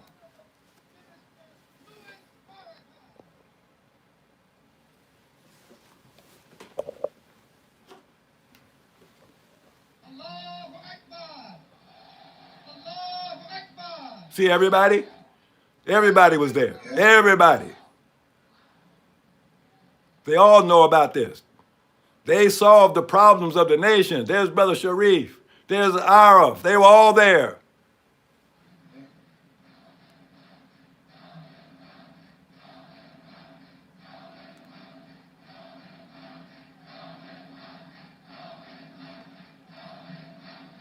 Now, this is the Sunday, the day after he said the Spirit was the highest he had ever seen.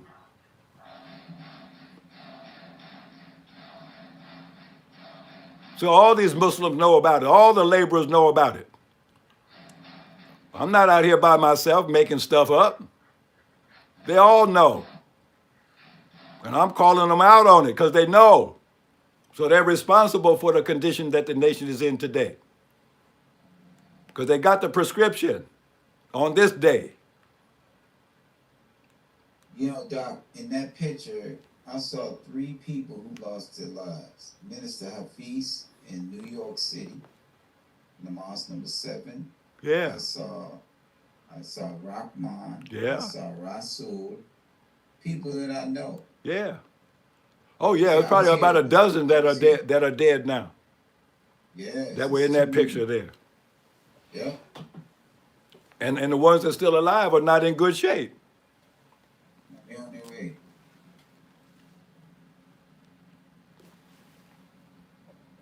They didn't take the medicine. In the name of Allah, we never sin. This minister looks disturbed right now.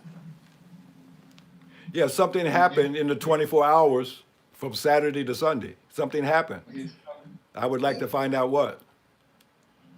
and for his wise choice of the best among us. As his messenger, Messiah, the Honorable Elijah Muhammad.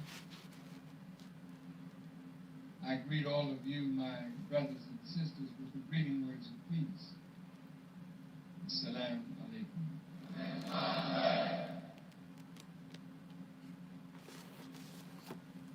I have a very serious message to give to you today.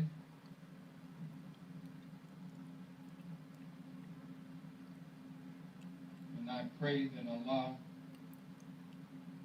will guide the words of my mouth and the meditation of my heart, that the words that we speak are acceptable in His sight. We have gathered the laborers, from across the nation and from parts of the Caribbean and United Kingdom, and some may be here from Africa.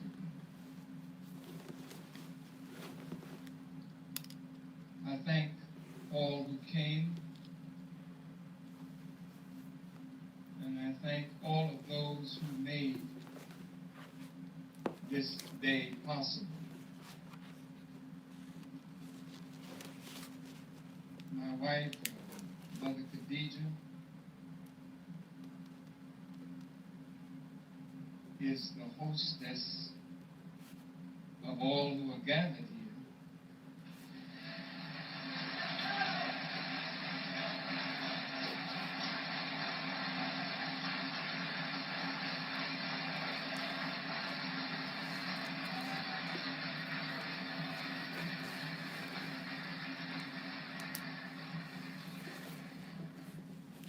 And I want to thank her and all the members of my family who have worked very, very hard to make it comfortable for you. I thank my daughter, Betsy Jean, who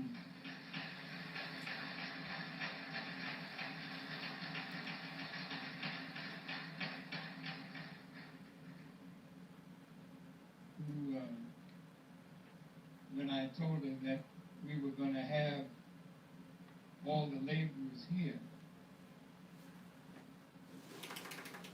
saw it almost as a mission impossible.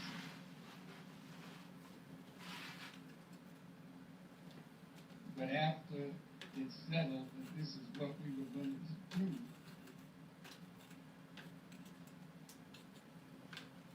her mind went to working. And she turned the garage into a kitchen.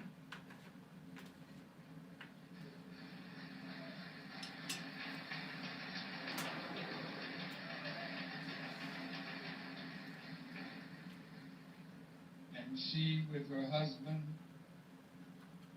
my son Louis, members of the team, and others, turned this access house into a meeting place for all of us.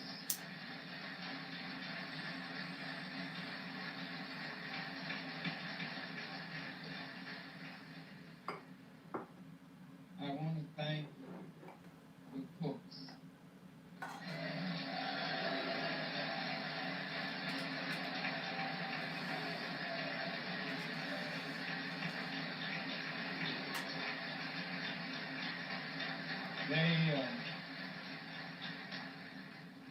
They worked very hard, day and night, to make it possible for us to have bean soup, whole wheat bread, and today is barbecue, so those of us who are still meat eaters will take care of business today.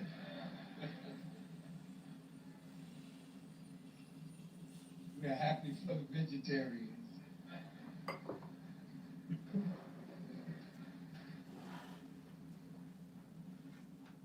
There are so many people to thank that work so hard through the night. Our brother from New York, a medical brother, his name escapes me right now, BJ, Brother Thomas Muhammad. He worked night and day. He's from Chicago.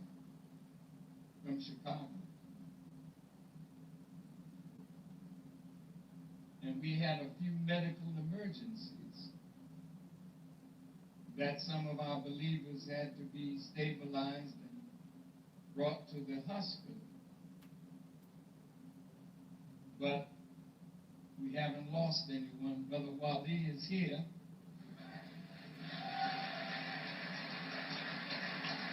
And our sister, where's our sister?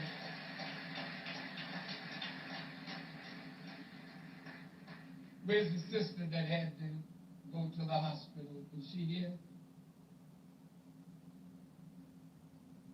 Raise your hand if you don't want to stand. It's all right. She's alive. That's the main thing.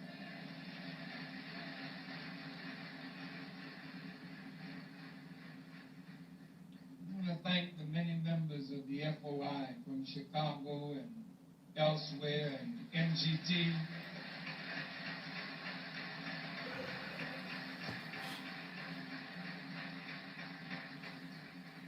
That were very wonderful hosts and hostesses of the nation.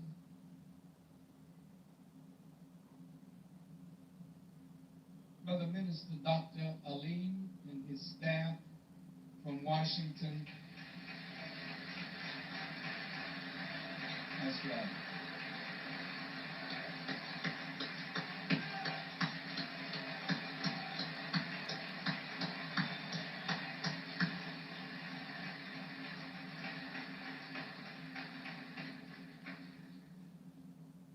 And Minister Ishmael and the staff from Chicago.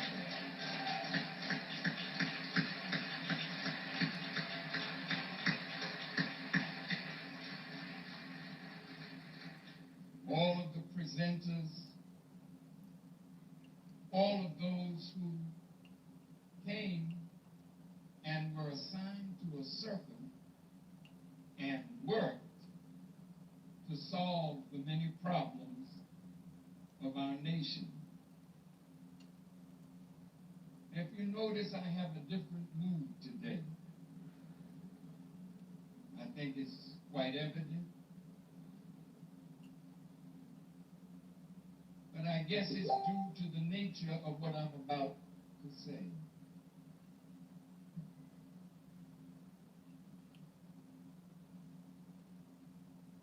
To all those who are in the various mosques and study groups throughout America, welcome to the farm. We wanted you to see where those who are in positions of leadership at present are working, and the spirit here has been higher than I've ever seen it in my 52 years of being a follower of the Honorable Elijah Muhammad.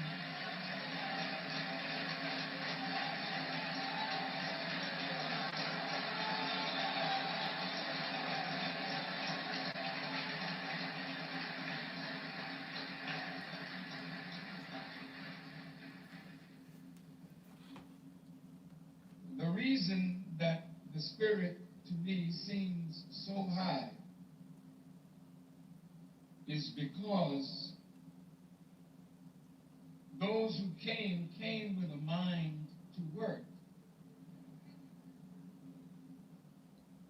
And we worked in such a collective manner that we invited the presence of Allah, who came in the person of Master Farad Muhammad and his Messiah into the room, and we all could feel his presence. This being the last day of the conference, I was deeply concerned about what message that I would send you away with, and the work that is before us. When I called Minister Alim to my bedside in the year 2000 after an horrific operation. I didn't call him to my bedside to talk about my operation. I called him to my bedside to talk about the nation. And my understanding that the nation had to grow beyond where we were. Many had assumed posts in our nation that they were not qualified to hold. They just had a desire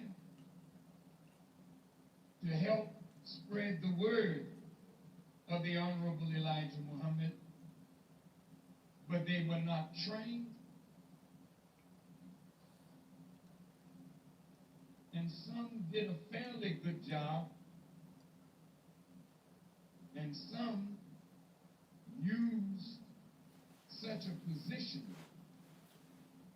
to dominate, to dictate, and to kill the spirit of those who came forth to help me, but were killed before their gifts and skills and talents could be unpacked, that they might give to our advancement what they came to give. Sometimes it really wasn't their fault. It's just a problem with black people or with human beings. It's a human problem when through efforts we rise into some position of authority over a fellow human being that we don't know how to handle authority. Oh, wow. And we get drunk off of some sense of power over others. And instead of encouraging and inspiring and motivating and raising people to where God wants them raised,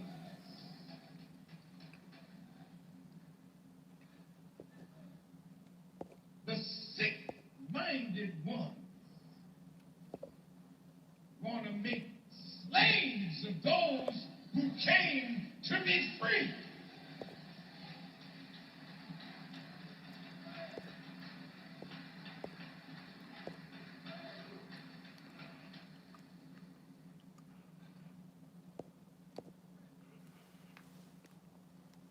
This has been a problem in every organization on the earth. No matter how brilliant people are, they can't seem to handle authority.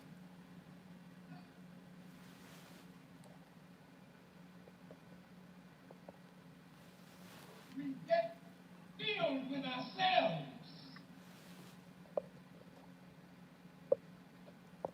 And to hell with the mission.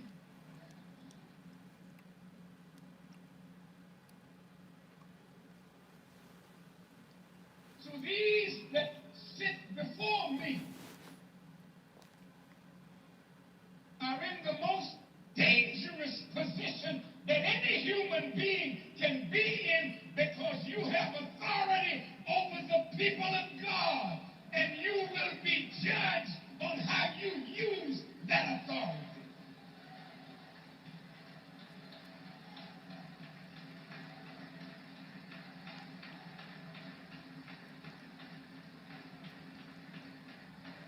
So I'm here today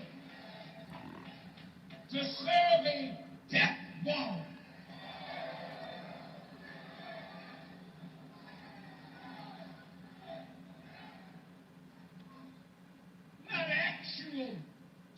physical death, Allah will take care of that, because no one who abuses his people will get away without being chastised by him.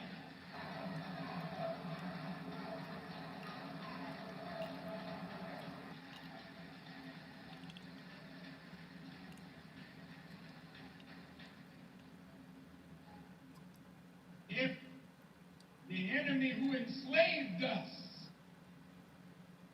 and oppressed us cannot escape the justice that he is due,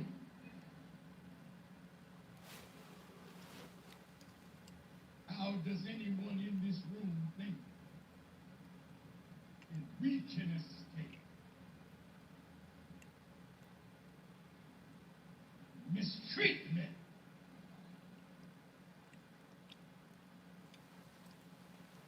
Of the people.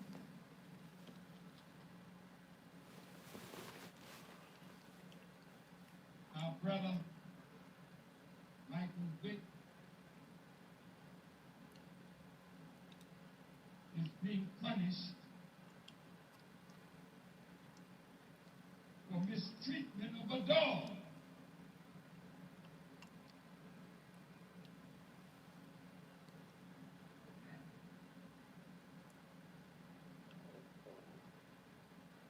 It is justified by the law of God that he gives us as human beings supremacy over all his creatures, but he does not want us abusing a dog, a cat, any creature. Even when we slaughter them so that we may eat them, we have to do it in the most merciful manner and recite his name over what he created for our benefit.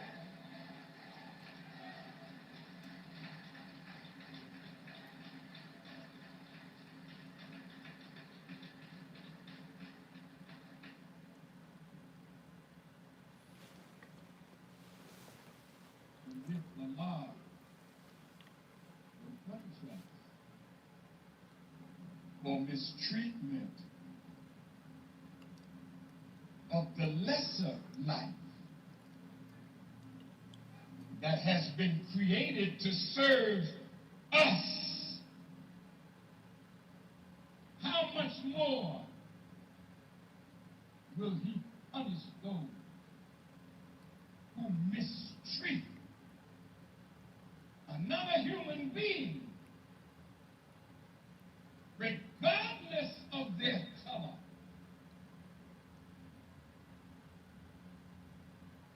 But what makes us like this? What is the sickness in human beings that when we ascend to positions of authority over another human being, we all of a sudden think we have authority to abuse?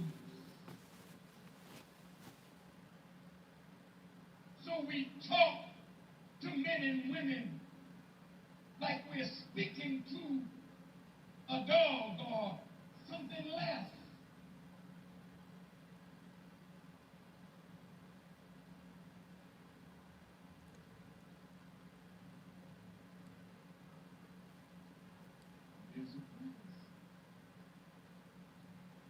Everyone has to pay in the day of judgment, which is now. How did we treat?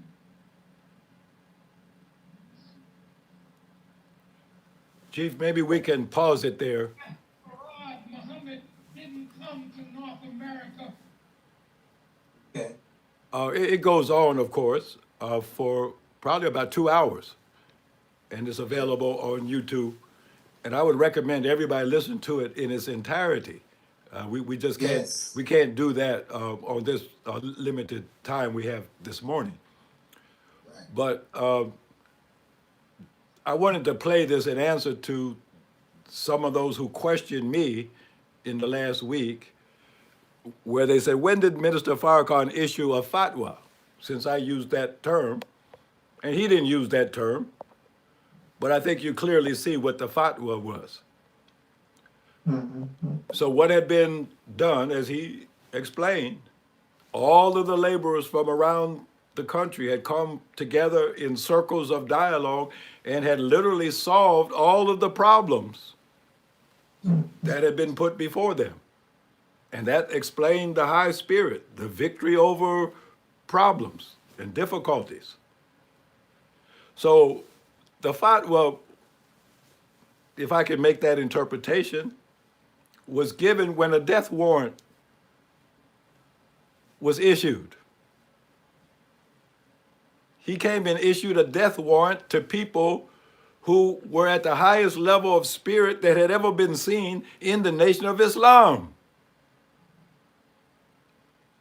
And when a religious authority issues a death warrant, then the people die. As he said, not in a physical sense, but in a spiritual sense.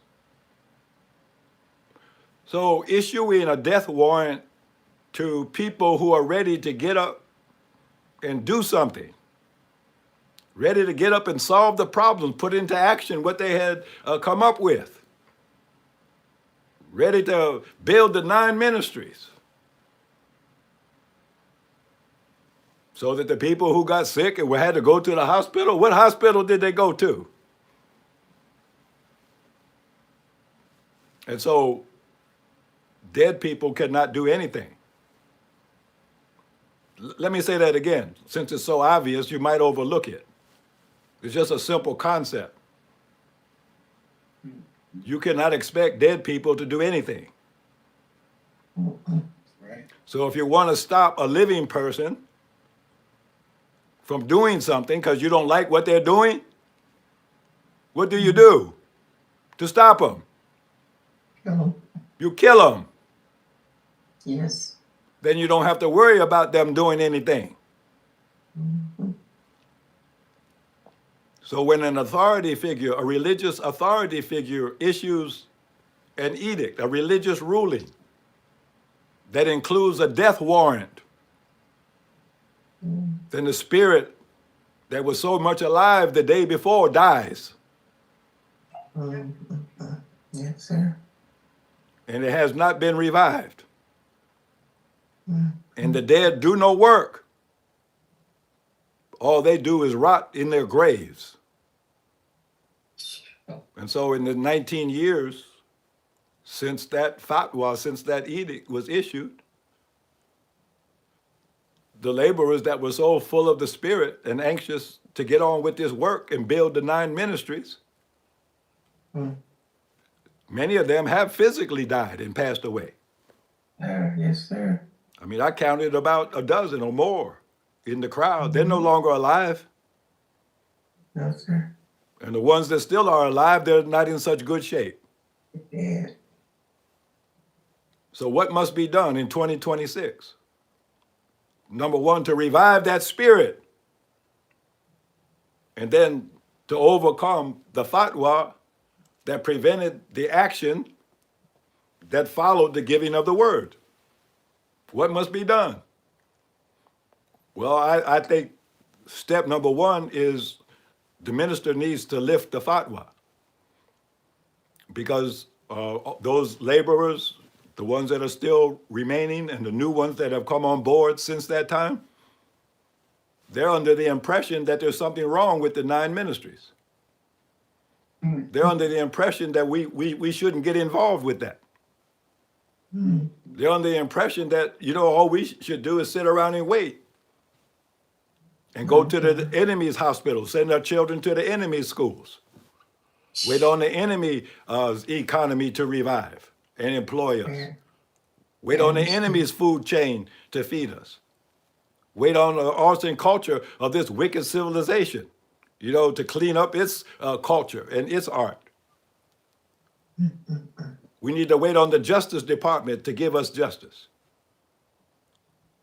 We need to wait on the mainstream media to tell us the truth. Well, what I would say is that's not the way. That's what we've been doing for 19 years. It's almost as if we have gone back into believing and relying on the mystery God, and he hasn't shown up in 19 years. That's right. So what are we going to do now? So I'm asking the minister, lift the fatwa, make a clear statement to all of the laborers and the believers in the Nation of Islam that there is nothing wrong with us getting busy with building the 9 ministries and the task force groups. And further, indicate what the resources of the nation are that are going to be dedicated to the building of these 9 ministries, because they can't be built with spit. They have to be built with substance. So what is the substance of the nation that we can invest in the building of these 9 ministries for the salvation of ourselves and our future generations? So in order for these complicated things and issues to actually be done, and I'm oversimplifying it, obviously, it's much more complicated than I'm saying, but in order for that to be done so that we can actually tackle the complications and the details of exactly how this can be done, then let's convene a Congress. I called for that a couple of weeks ago. Why not everybody study up, learn the history of your nation from day one up till now. Study the messenger's books. Listen to all of the lectures. They're all over YouTube now. You have more access to the messenger's words today than we ever did back in the day. We heard him once a year, Savior's Day, that was it. See, so if we get busy and study and get caught up to date on the history of our own nation, and I would say to people who joined the nation in the last 20, 30 years, you probably have a great deficit in the core teachings of the Honorable Elijah Muhammad, because that has not been taught. Yeah, you know all about Brother Jabril's study guides. You know all about, the self-improvement study guides. But those are derivative teachings. That's not the core root teachings of the Honorable Elijah Muhammad. We didn't have Brother Jabril's study guides when we built the nation prior to 75. That's not what built the nation. These self-improvement study guides isn't what built the nation. It was message to the black man, how to eat to live, the supreme wisdom lessons. And of course, the example before us of the Honorable Elijah Muhammad and his helpers, showing us how it's done, showing us how Islam, as taught by the Honorable Elijah Muhammad, gets applied in the wilderness of North America at this modern time. So the minister said it right. This is the day of judgment. What's your judgment? Should we or should we not build the 9 ministries? Speak up for yourself. Should we or should we not? We should. We should. And I would say, over this month or so of dialogue, I don't think that there's a single person that has voiced opposition or objection to the 9 ministries. I don't think there's a single person that voiced objection to prayer and fasting. That's right. Now some ignorant people have hurled insults at Brother Warren or Brother Malik. They've hurled insults at me. Ignorant. But again, that's all that is. That's just ignorance. We got a lot of ignorant people. And what's the prescription for ignorance? Well, you have to teach them. Yes. So that's why I take the time. I try to answer as many questions as I can. I try to give as much of the history as I can because I know people are ignorant. They don't know. They're being misled because they do not know. No, sir. Well, who's going to teach them? Who's going to tell them? Well, We are. the people who were there, who experienced what was done and how it was done, and then That's have brought right. it up to date and are now presenting it to you. Yes. Why are we in the dire condition that we're in? Well, let's use the science of atonement. Say, let's point out the wrong. What's really wrong? Well, what's really wrong is the fault of my generation. See, I was prior to 75. Yes, sir. The minister was prior to 75. Brother Jabril, many other people that you know. We were in the Nation of Islam prior to 75. And what did we do? We let you down. We let you down. Why is it that we have a young generation of Muslims that don't know the core teachings, don't know the root teachings? Because we didn't transmit it. We didn't tell it. That's why you don't know. That's why you're misguided, because we did not do our part. We did not do our duty to you. I'm your elder. Melchizedek is your elder. The minister is your elder. What's the responsibility of elders to the younger generation? It's to transmit the knowledge, the wisdom, the understanding of the nation to the upcoming generations. That's right. What's the future of our nation if we have uneducated leadership?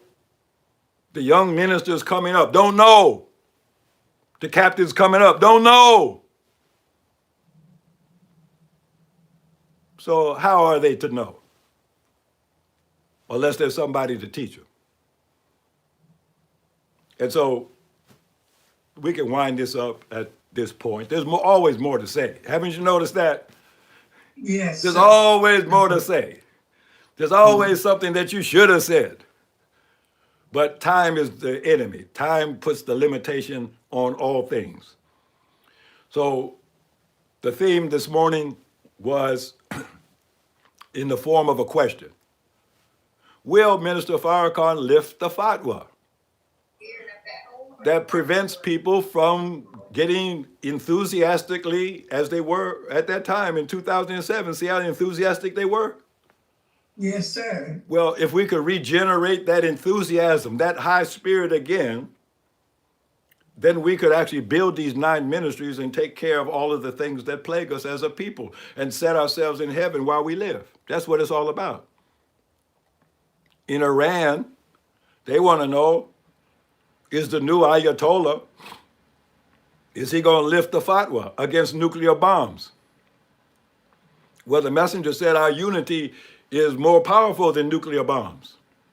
That's right. So I don't know of any better way to unite us as a people than to get busy in building the 9 ministries. The 9 ministries is our unity. Without the 9 ministries, we have no unity. We have no atomic bomb. We have no nuclear bomb. So that's why I'm asking the minister to lift the fatwa, so we can unite around the 9 ministries and create the unity among us that is more powerful than nuclear bombs.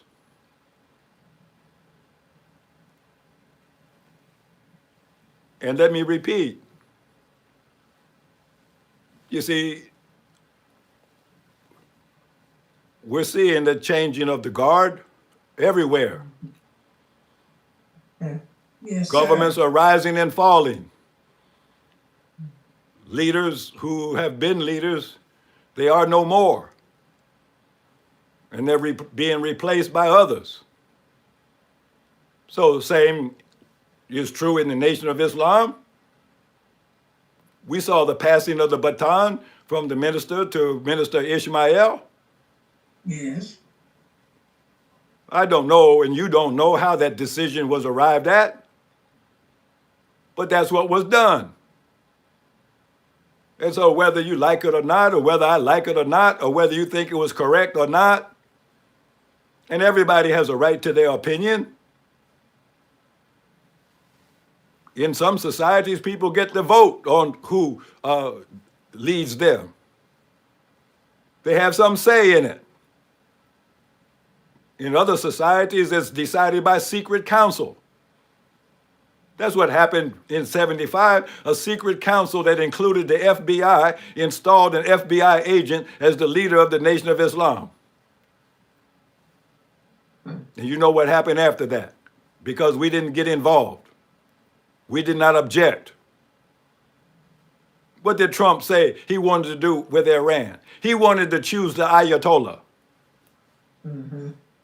He wanted to choose the Ayatollah for the Islamic Republic of Iran. Well, what do you think he wants to do for the Nation of Islam? Choose the minister. Has Trump already selected the new leader for the Nation of Islam? Yes. Apparently. Yeah. I mean, Yes. don't we need to find out? Yes, sir. Well, how do you find out? How do you find out the answer to unanswered questions? Deliberative dialogue. Through deliberative dialogue. So then you Yes. sit down Yeah. the interested parties in the circle. Why should I or you try to psychoanalyze Minister Farrakhan or Minister Ishmael or this one or that one, or people trying to psychoanalyze me? Why should you waste your time trying to do something like that? Why don't you just sit the people down in the circle and let them speak for themselves? Come on. You don't have to make up anything. You don't have to invent anything. Just have people open their mouth and speak what's in their heart. And then as we listen, then we know the ring of truth, and we can distinguish truth from falsehood. We know who's right and who's wrong. And then collectively, we make up our minds and we come to a consensus on truth. This is just putting into effect the science of atonement. How else do you solve problems and dilemmas that arise among people? There is no other way. Right.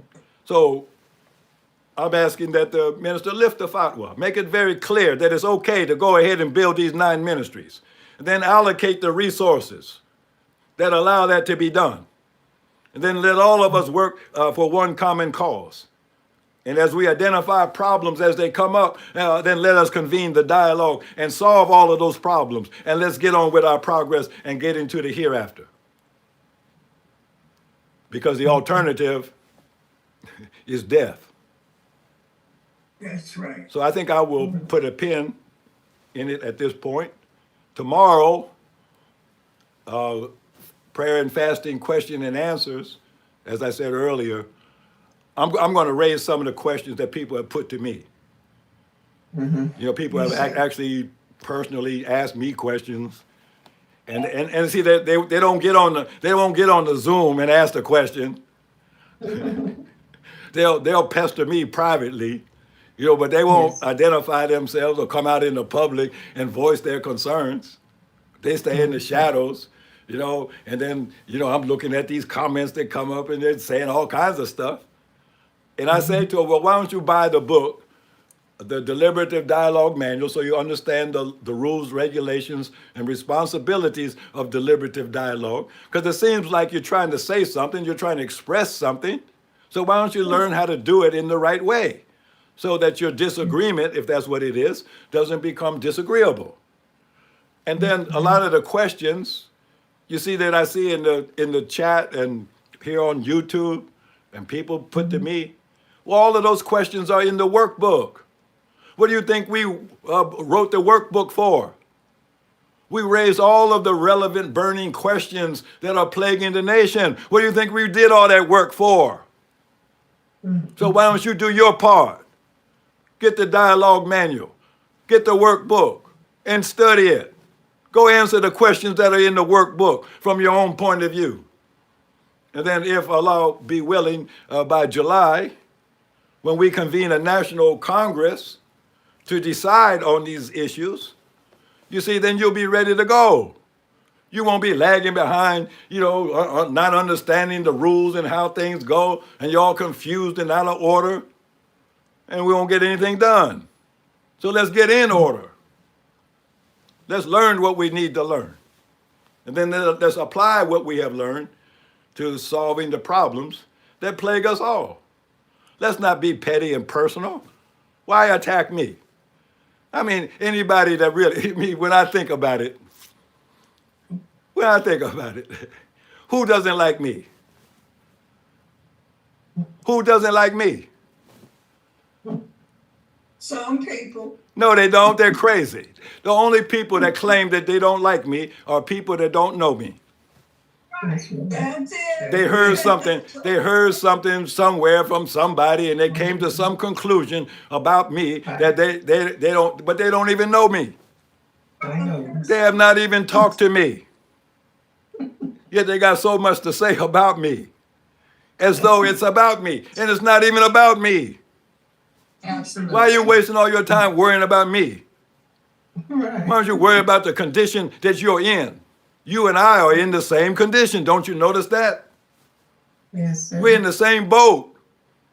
And the Yes, boat sir. has a hole in it. What are you going to do about it? Had to patch it up.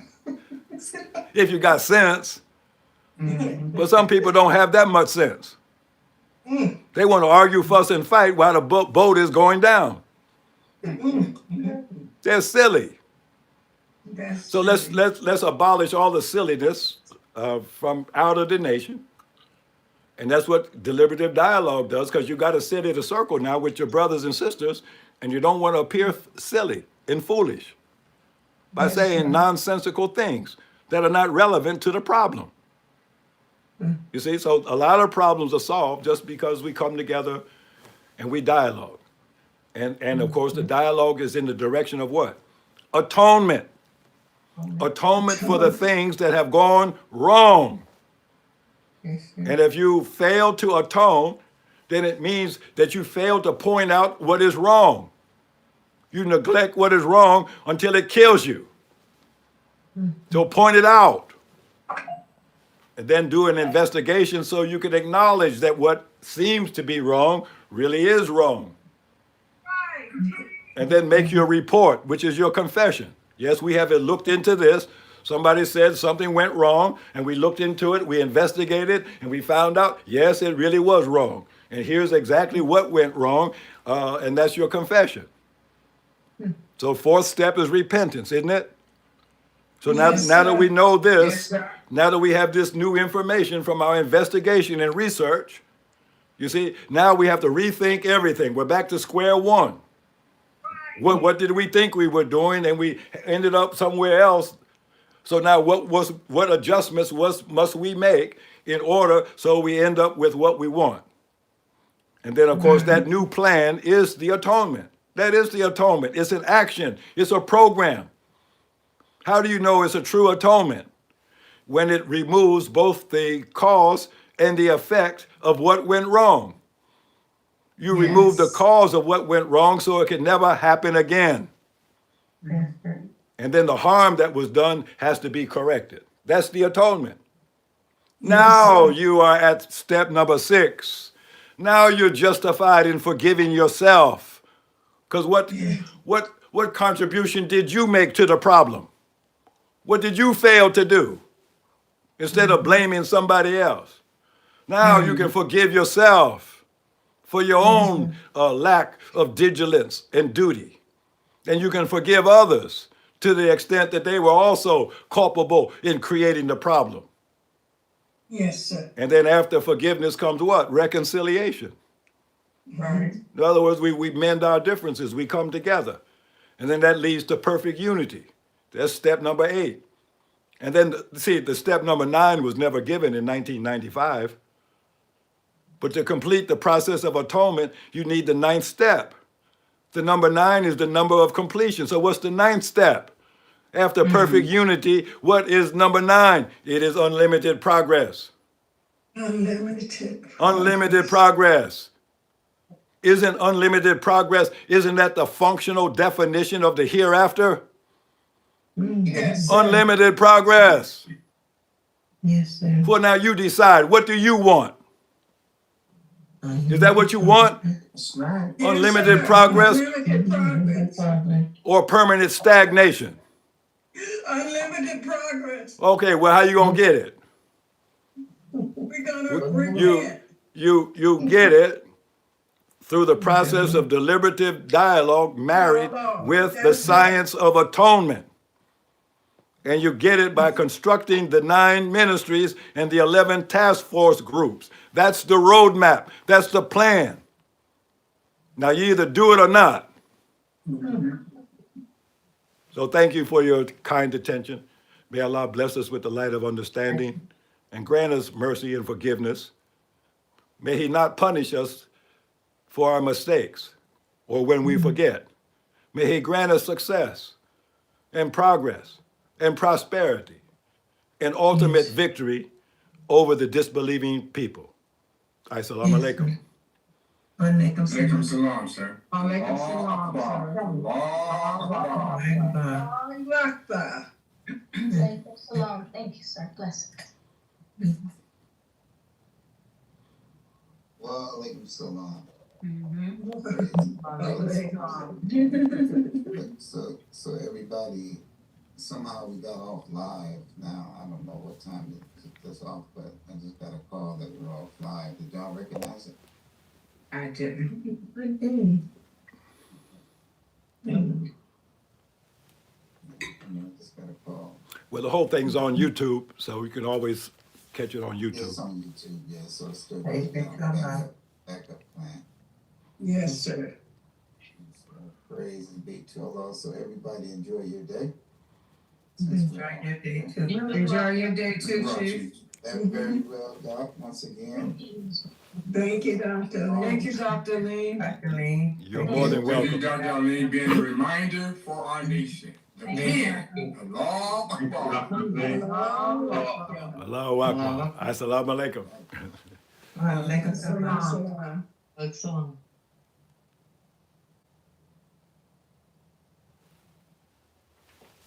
So that'll do it. Tomorrow, Monday, question and answers. Submit yours and we'll try to get to it. 9 a.m. Eastern Time.